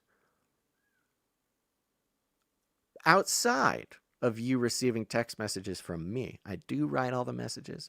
I also read all the messages, because you can text that number back. You can send us whatever you want. Hopefully good stuff. It's mostly good stuff. Now, keep in mind, I can't text you back. It's very expensive for me to text you back, but I do like to address some of them on the show. So go ahead, text the word canary to 877-740-3226 and get on the list, and then text us back and say hi or whatever. I do want to give a shout out to 940, who says, oh yeah, keep an ear out for your area code. People are finding each other here. 940 says, love this show. My wife and I just found out that we have a third little canary on the way, and also just got a pay raise. Woo! Let's go. The Lord is so faithful to provide. This means I can finally come out of the category of mooch and complete the process of becoming the fringe Christian I was always meant to be. That's very funny. That is very funny, 940. You know what? We get a lot of prayer requests, and we'll always pray for the prayer. We call them pray-ducers, because, of course, we're value for value, which means you support the show in whatever way you want, your time, your talent, your treasure. Then you're a producer of the show. But we also need pray-ducers, who are people who spiritually produce the show. And that's very important. We certainly would not be anywhere if it weren't for the spiritual thoughtfulness, the spiritual advocacy, the spiritual intercession, the spiritual covering that comes from a bunch of people praying for us, praying for the show, but not just us, praying for other listeners of the show as well. So I'm going to go ahead. I'm going to hit the pray-ducer jingle. We should do a praise-ducer jingle, praise-ducer report. Okay, jingle makers. We might need to get something like a praise-ducer. I don't even know if that's good, but praise-ducer report. All right, here's this. Pray-ducers, assemble!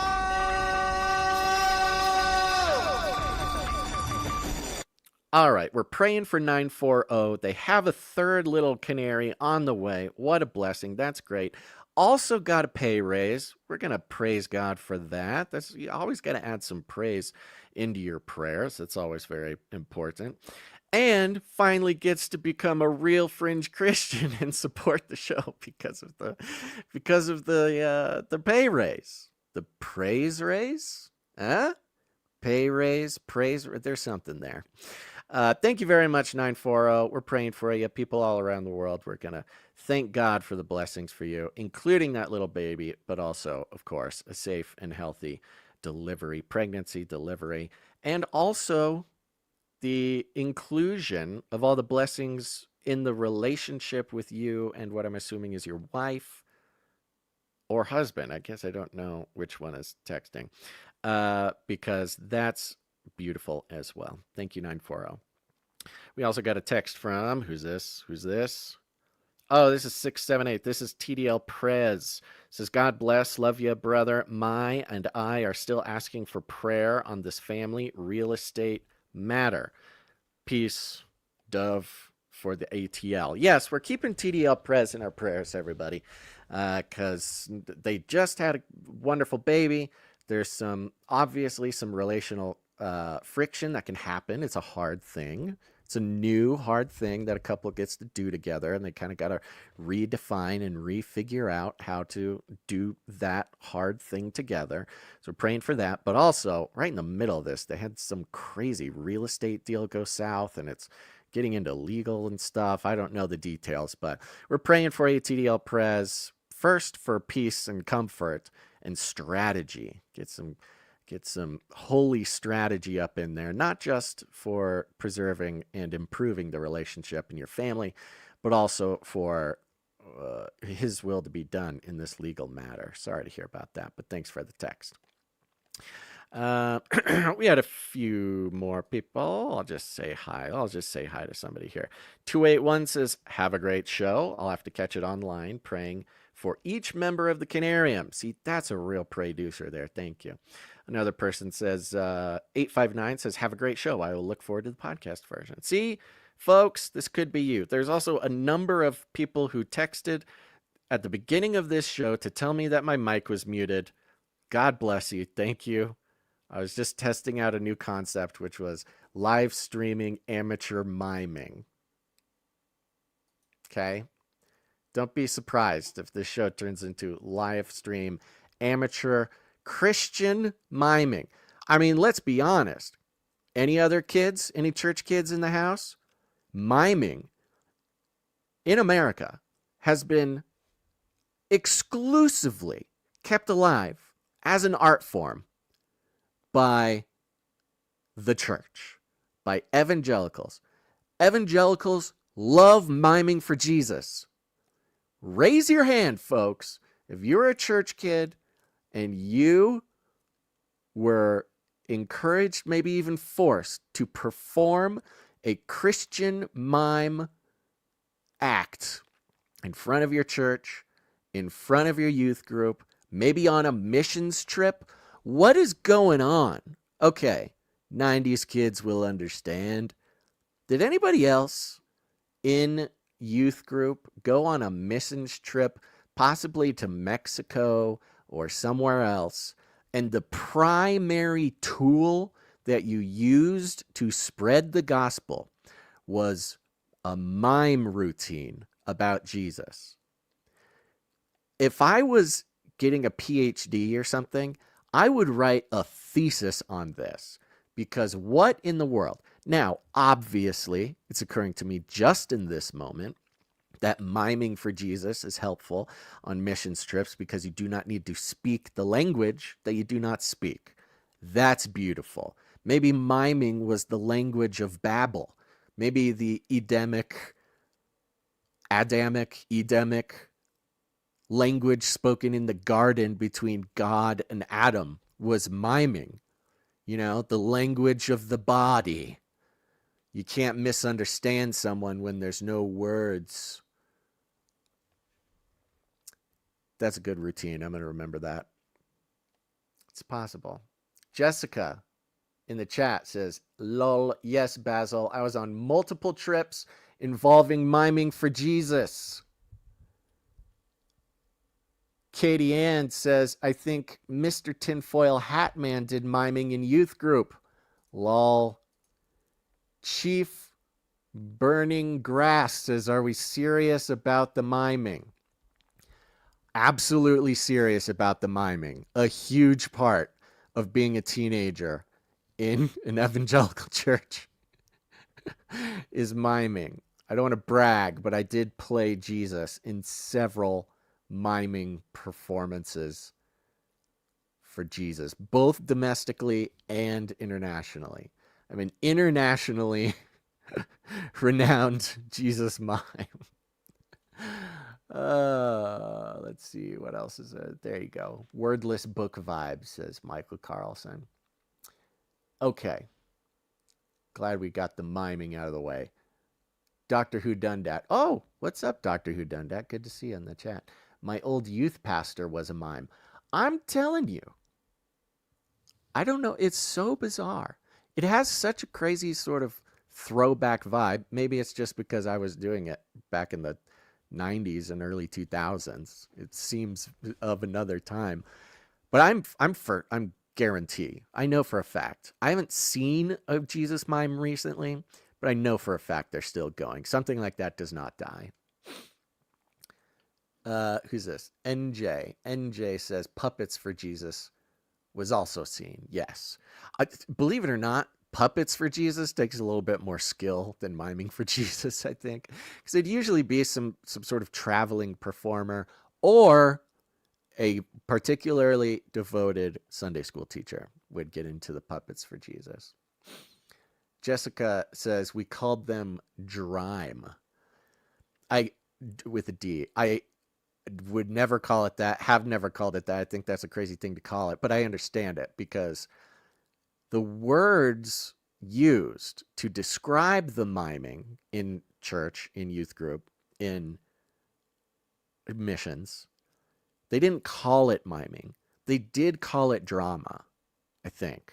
Like a skit or a drama. I think it was drama they called it.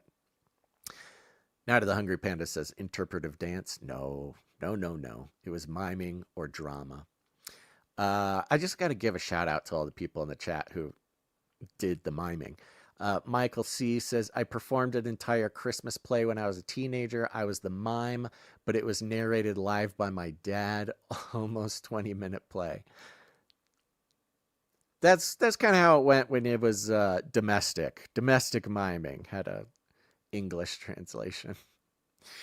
Irene says Bible charades. That's very funny. Man, we are covering some ground today's episode, huh? Okay. With that, let me see. I did the text message. Join the text message alert system. Oh, yeah. We are on the value for value model, in case anybody didn't know that, which means we don't take any money from corporations in any form. We don't have platform partnerships. We don't have advertising. We don't have sponsors. There's a lot of reasons for this. If you're new, it's primarily because I have gone too deep down the rabbit hole on advertising, its esoteric and occult roots, the legacy of mind control and propaganda in the United States.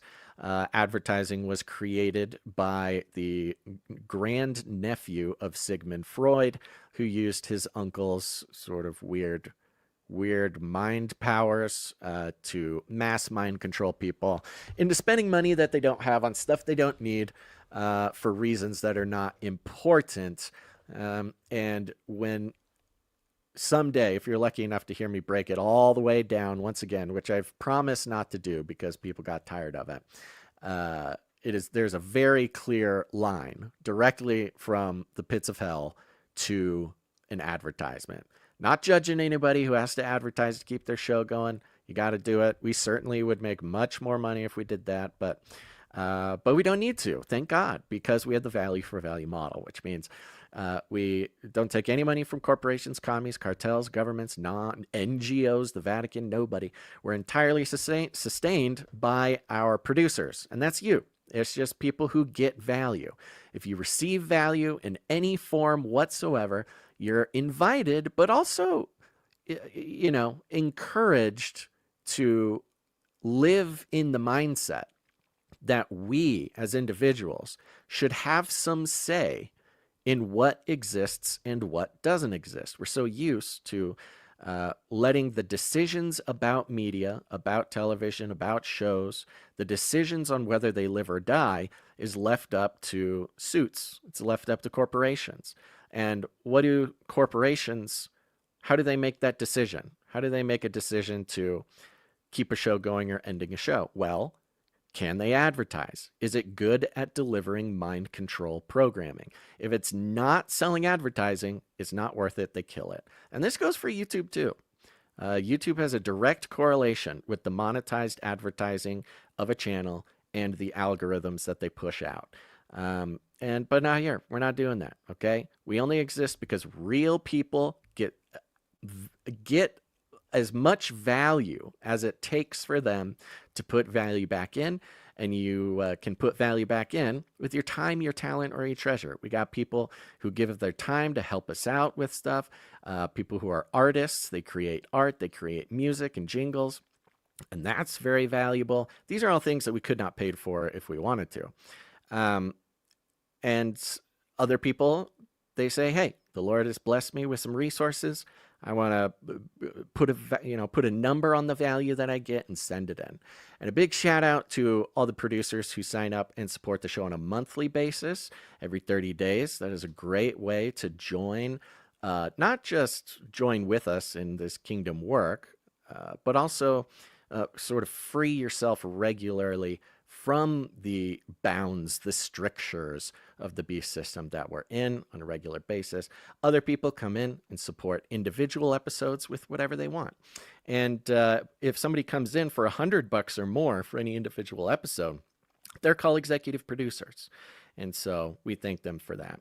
Now, you know what? Oh, we do have an executive producer for today. Thank you. We have executive producer Felicia D. Woo! Thank you very much, Felicia D. God bless you. Coming in for a nice round number. Here, I'll even give you one of these. Yay! I'll even give you one of these. Yay! A couple of jingles for you. Felicia D. coming in supporting the show. Really appreciate that. And like I announced on the past couple episodes, producership that comes in after Wednesday's show and before this show will be credited on this show. So I'm going to assume that this was on purpose for Felicia D to support this episode. Means a lot. Thank you. So there you go. And if you want to support the show with your time, your talent, your treasure, whatever it is, doesn't matter to me. It's all about you. Pray about it. Ask God. And you can go to canarycry.support to learn more and produce.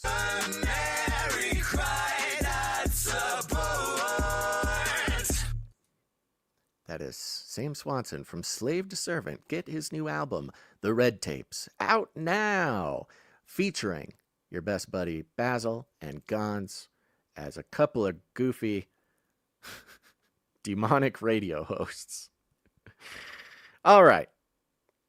Let's do this. Oh, let's see. I got a note from somebody. Who is this note? What does this say? Okay. I'm going to announce this here. We will also be announcing it in the future. But we have a new meetup. You heard the excellent testimony of a wonderful man who has gone through a transformation that only God can bring. That was our buddy Chark, and came to the show because somebody brought him to a meetup. Here's the things. You, as producers, are putting on the meetup. Doesn't matter where you are, if you're within driving distance of a mid-sized American metropolitan area, or even further from that, there are Canarians around you. They are there, I promise you. And so you want to meet them, you want to make your apocalypse plan, you want to get a fringy, weird group of friends, maybe a church, Bible study, whatever it is.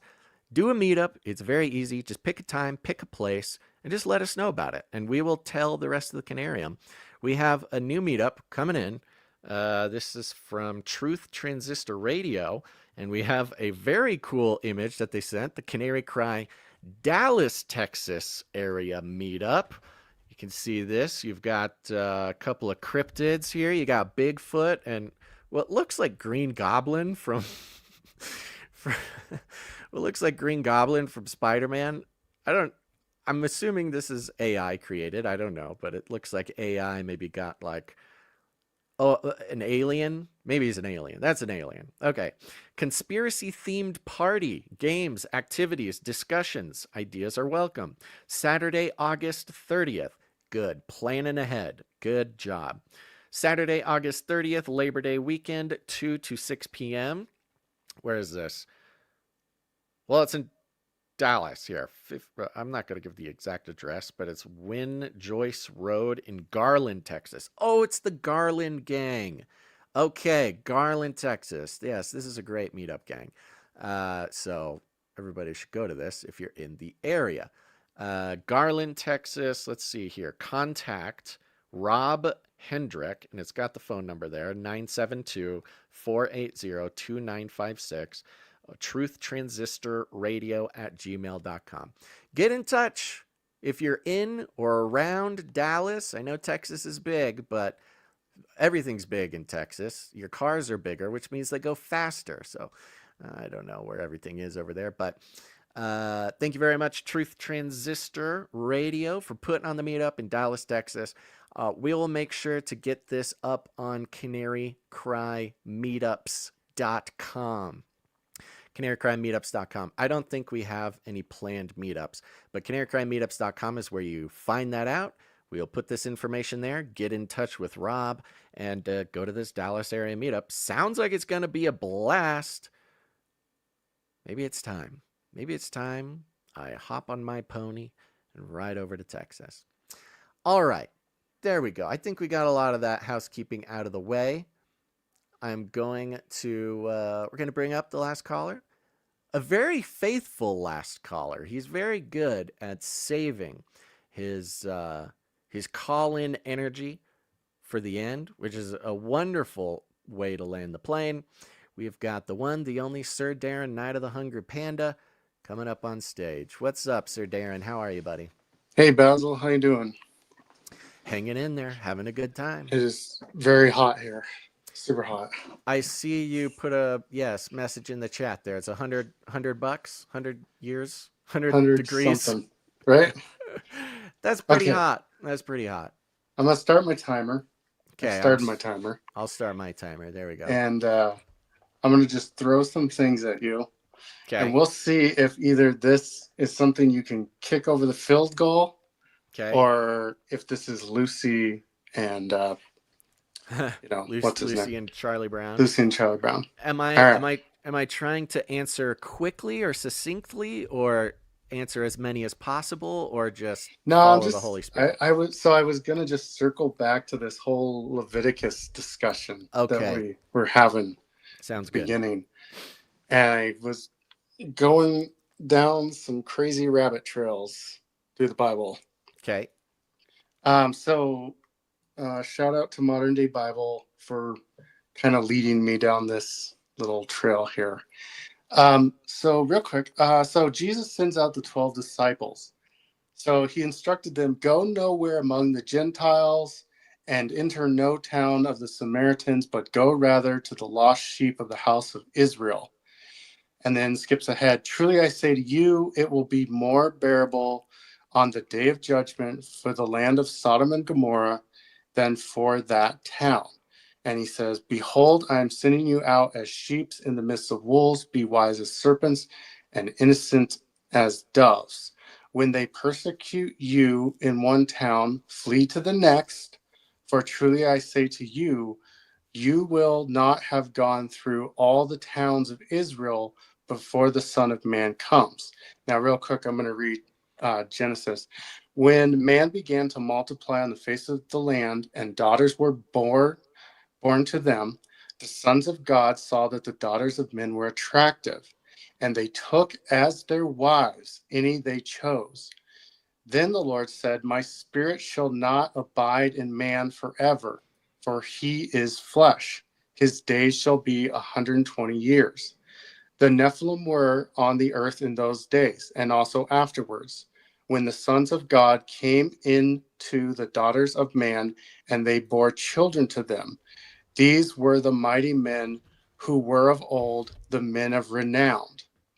And so then in chapter 19 of Genesis, talks about Lot is rescued, and it talks about how in Sodom, they say, where are the men who came to you tonight? Bring them out to us so we may know them. So that kind of refers back to Leviticus chapter, we were talking about chapter 18 and then verse 22. Okay. And then if I skip down, it talked about how, and Abraham went early in the morning to the place where he stood before the Lord, and he looked down towards Sodom and Gomorrah and told all the land of the valley, and he looked, behold, the smoke of the land went up like the smoke of a furnace. So it was that when God destroyed the cities of the valley, God remembered Abraham and sent Lot out of the midst of the overthrow when he overthrew the cities in which Lot had lived. And then it skips down again, which modern day Bible pointed out. Thus, both the daughters of Lot became pregnant by their father, which sort of connected with Leviticus 6, talking about do not approach any close relatives. Leviticus 18. And then in Genesis 20, it goes through the story of Abraham and Abimelech, where he basically says, "Oh, this is my sister," and Amalek takes her as his wife, but then God gives him a vision and says, "No, this is Abraham's wife. That's why you're cursed. And if you don't give her back, you will and your family will be destroyed and killed." So he gives them back. But then basically Abraham says that, well, technically she's my half sister, which then sort of goes back to Leviticus 11, do not have relations with the daughter of your father's wife or your father. So really interesting, like all these parallels that are happening through Genesis of the story of Abraham and Lot and Sodom, all going through these things that are now being fleshed out in Leviticus. Right. Which all then sort of even started back in Genesis with the Nephilim and the corruption on earth, then leading to the flood. Yes. Yeah, you're right. I hadn't heard all of that put in one thing. Yeah, the Abraham, I mean, this was obviously a problem. This was obviously a long-standing problem. That's very interesting. Yeah, like you say, all the way back to Genesis, all the way back to the beginning and throughout, that was an existential threat to, you could say maybe the gene pool, the genetic line, but also, like it says in Leviticus, and like I think is reflected in Sodom and Gomorrah and Lot and the few other places that you mentioned, that geographically, like the defilement of not just the land, not just the DNA pool, but also the like cursing of the fella who did it, who didn't even know he was doing it, sleeping, with Abraham's wife. Yeah. And the second it's revealed to him is like, oh no. Yeah, that's very interesting. So a really interesting then sort of linchpin to this that I sort of forgot to mention, but when Jesus sends out the 12 and he basically says, proclaim as you go, the kingdom of heaven is at hand. Right. Heal the sick, raise the dead, cleanse lepers, cast out demons, and so forth. Basically, then when it's like saying that if any of them will not receive you and will not listen to you, and these are the house of Israel, he says that truly I say to you, it will be more bearable on the day of judgment for the land of Sodom and Gomorrah than for that town. It's very so I'm not even sure, like I don't, like I said, it's a lot of rabbit trails. I don't know if I can.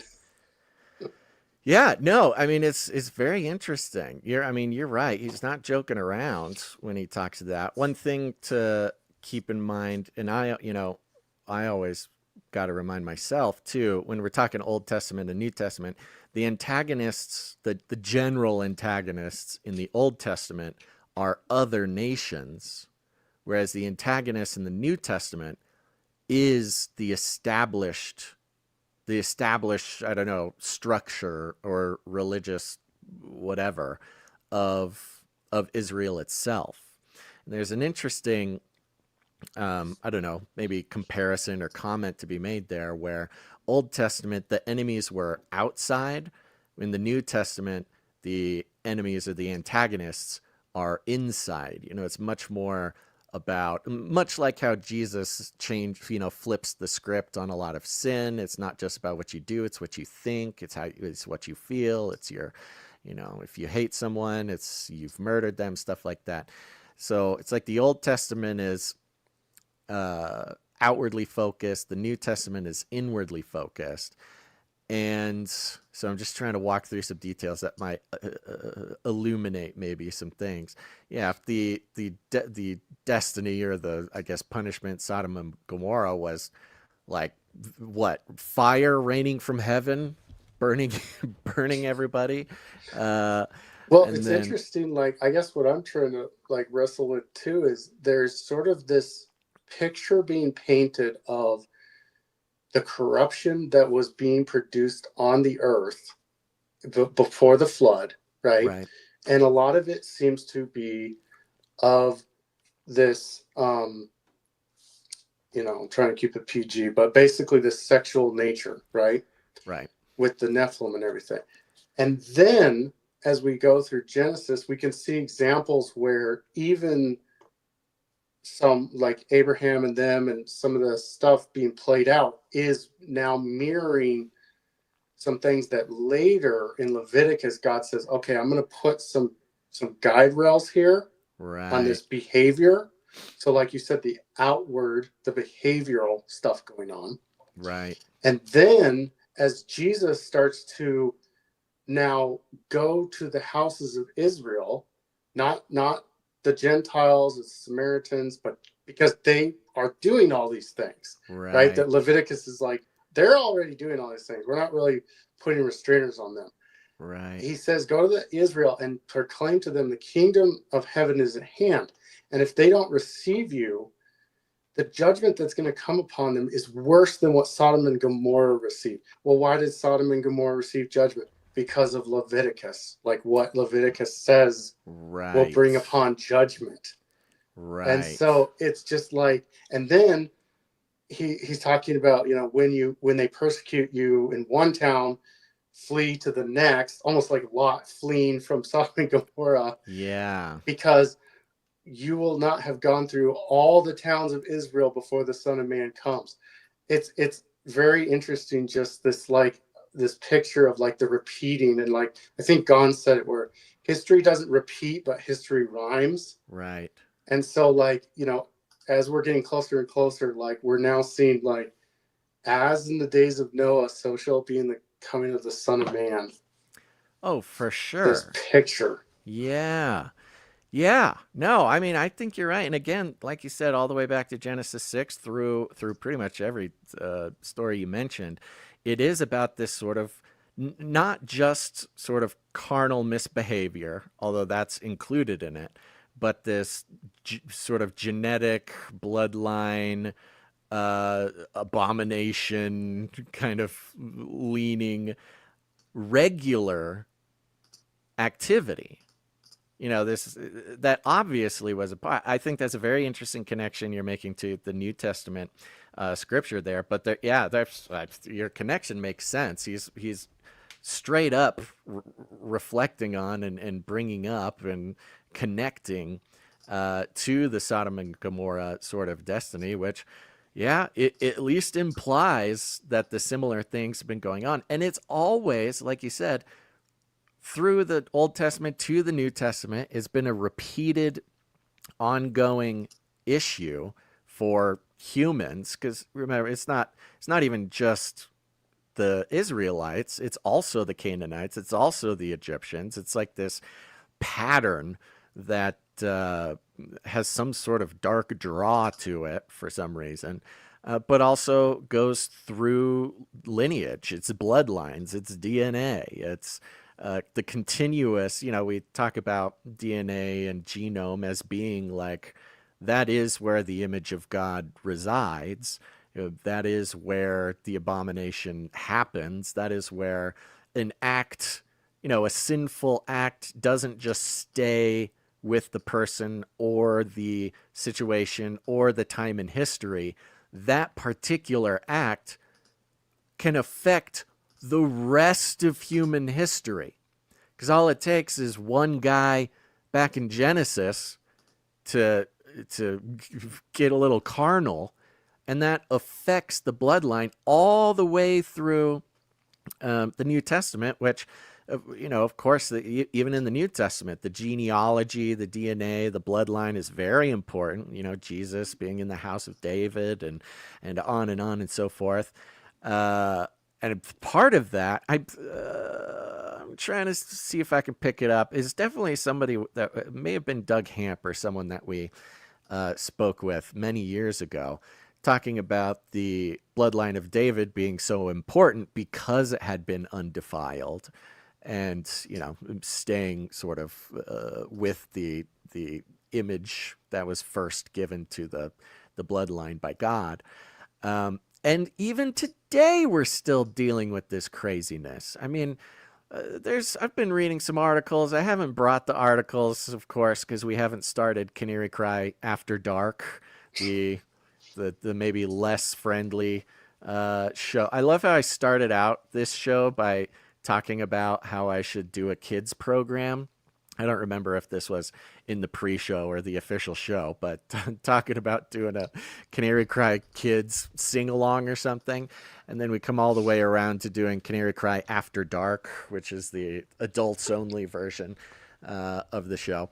But part of the sort of abomination, of one of many that we're seeing lately, is a documented increase reported in the mainstream news of a certain type of adult entertainment, and the analytics, the numbers of this certain type of adult entertainment leaning towards one category, let's say, and that category being explicitly forbidden in Leviticus 18. I'll say that. And there's this sort of explosion of, again, this same obsession with defiling the bloodline, with crossing these carnal boundaries that goes all the way back to like the beginning of humanity. Now, I think it does also beg the question, because the question has always been there, and I've heard lots of different explanations for it, and I'm not putting my foot down in any of them.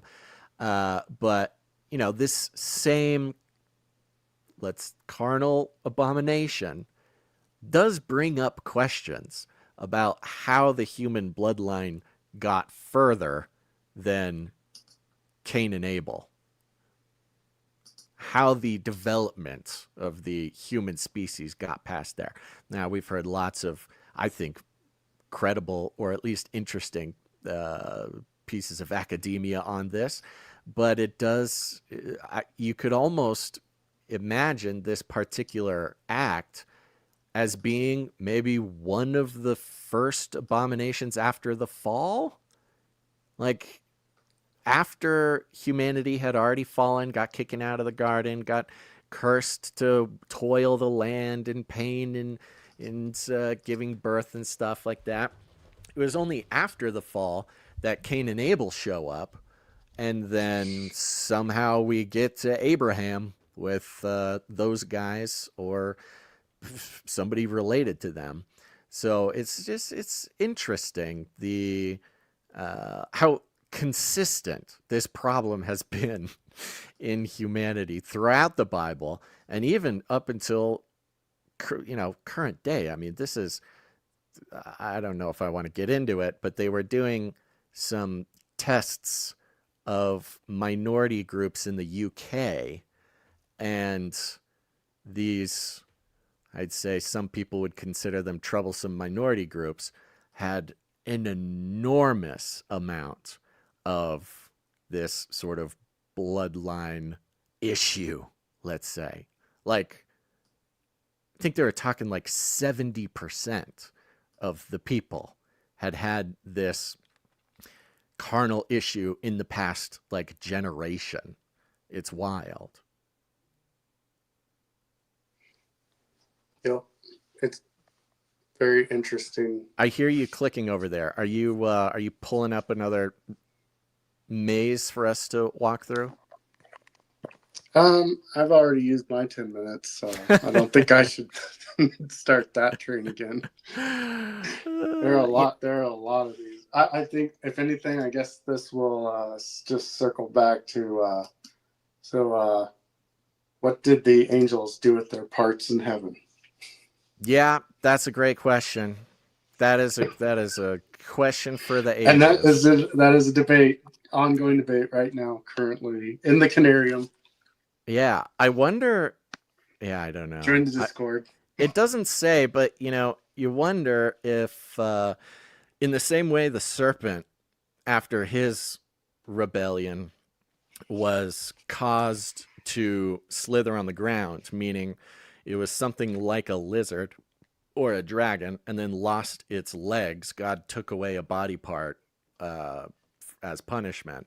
I wonder if, the sons of God after Genesis 6 also had some body part privileges taken away. Well, we know they're in chains, that's for sure. Yeah, Um, that's a good point. but yeah, and then just really quick off of that, yeah. No, that's great. Thank you for bringing it around. And yeah, if we don't do Canary Cry After Dark as a separate show, putting a hidden 10, I might have to make like a jingle or a warning or something in the last 10 minutes of this show. Can just be Canary Cry After Dark. Yeah. These are the questions, man. These are the questions. And, So that was the last really quick thing. Sorry. Okay. It's just, it's interesting. All this stuff is really interesting. It goes really deep.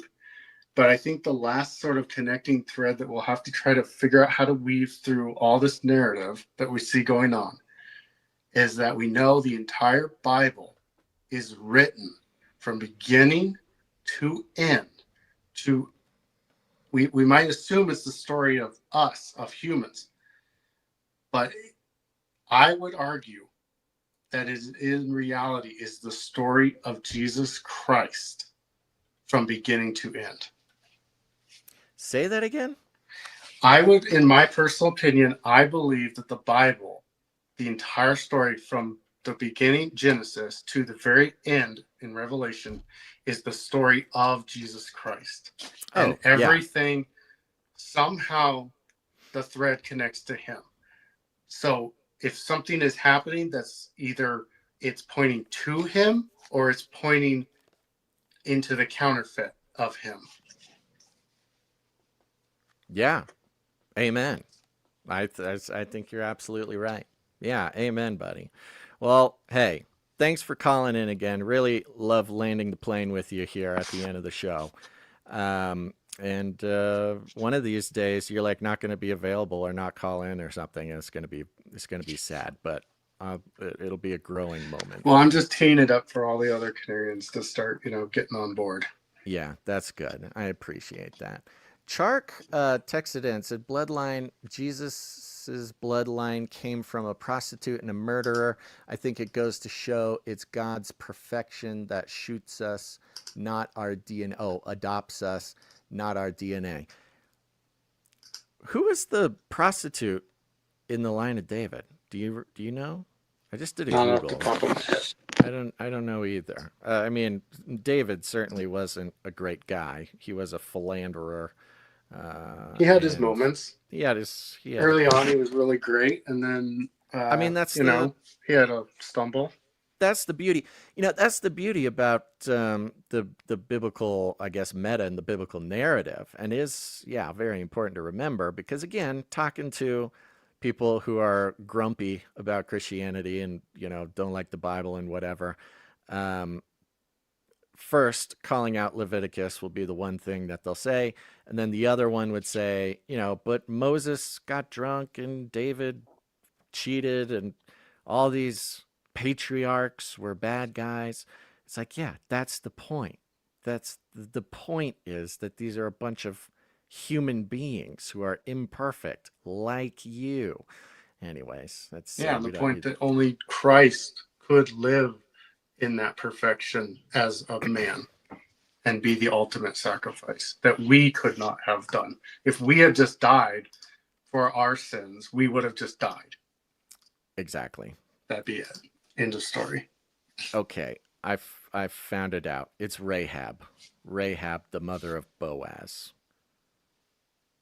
I'm now reading a paragraph to myself while my mouth moves and takes up the time. Okay, I'll take that in a second. All right, buddy.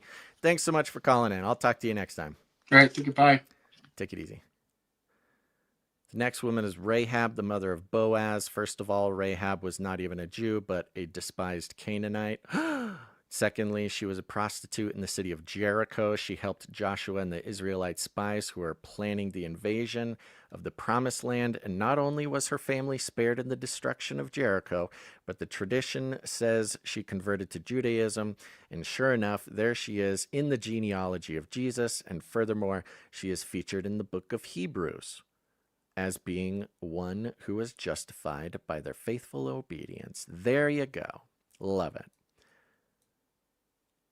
Not a Nephilim, though. Sounds like we don't have Nephilim blood in the line of Jesus, which I think is, we can all agree, the most important part.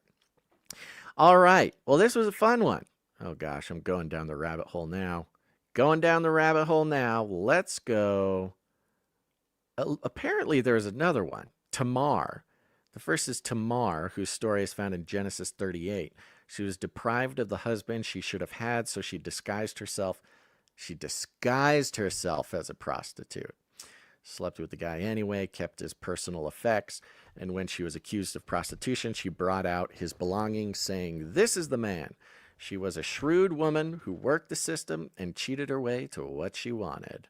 This is a spicy article. I'm not so sure how Tamar works into the genealogy of Jesus, but I don't have any reason to debate that. Not a Nephilim, though. We can say that. Not a Nephilim. Well, this has been a great episode of Canary Cry After Dark. This one took a turn real quick early on in the show. But thanks for making it through with me. I hope it's been illuminating. Sure has been illuminating to me. Thank you to all the callers, new and old. Thank you, Chark, for calling in. Thank you to Sir Darren, Modern Day Bible Study, everybody calling in, making it a great show. Remember, we are on the value for value model. So if this show brought any value to your life, go to canarycry.support and find a way. Pray about it. However God wants to keep this show alive is how he will do it. That's one thing we know for sure. And of course, text the word canary to 877-740-3226. Get the text message alerts and text me back, say hi, tell me something about yourself. 580 texted and says, grown-up youth group kid here, skits. Miming were a huge thing for us. Now, as a youth pastor's wife, we've been talking to our kids about starting it up. We also help support a children's home in Honduras, and they send us mime to music videos. The legacy of mime continues. Talk about genealogy. We've got this spiritual legacy of mime that the church alone is keeping alive in this world. I've seen some mimes on social media or something, but, Oh, big ol' thank you to Sir Darren Knight of the Hungry Panda, who just reminded me the most important thing about ending the show, and it's feeding the ducks. There we go. Oh, that's soothing. That's good. That's very important. Okay. This is our favorite royalty-free stock music that comes with the streaming software. Little did they know that this song would change the world in ways that we haven't seen maybe since Genesis 6. I don't know. That's just what I heard. I don't know that for a fact. There was one moment during this show where Gons hopped into the back room, but he said he didn't want to call in. He was just coming to spy. He was just coming to listen to what we are saying about his new Beyond the Verse. Remember, the Beyond the Verse is on Face Like the Sun YouTube channel now. That is where it's getting posted. We are trying to do some horizontal marketing here. So, I'm going to throw this Beyond the Verse link into the chat, and all of you should go over there, make a comment, encourage people to come watch this Clubhouse, maybe even do a link. When I end this stream, send them the link to the video. All right, everybody. Thanks so much for tuning in to this episode of Canary Cry Clubhouse. I hope you're tuning in again. Tune in again. But until then, you know what to do. Do it. Think outside the cage. Bye-bye.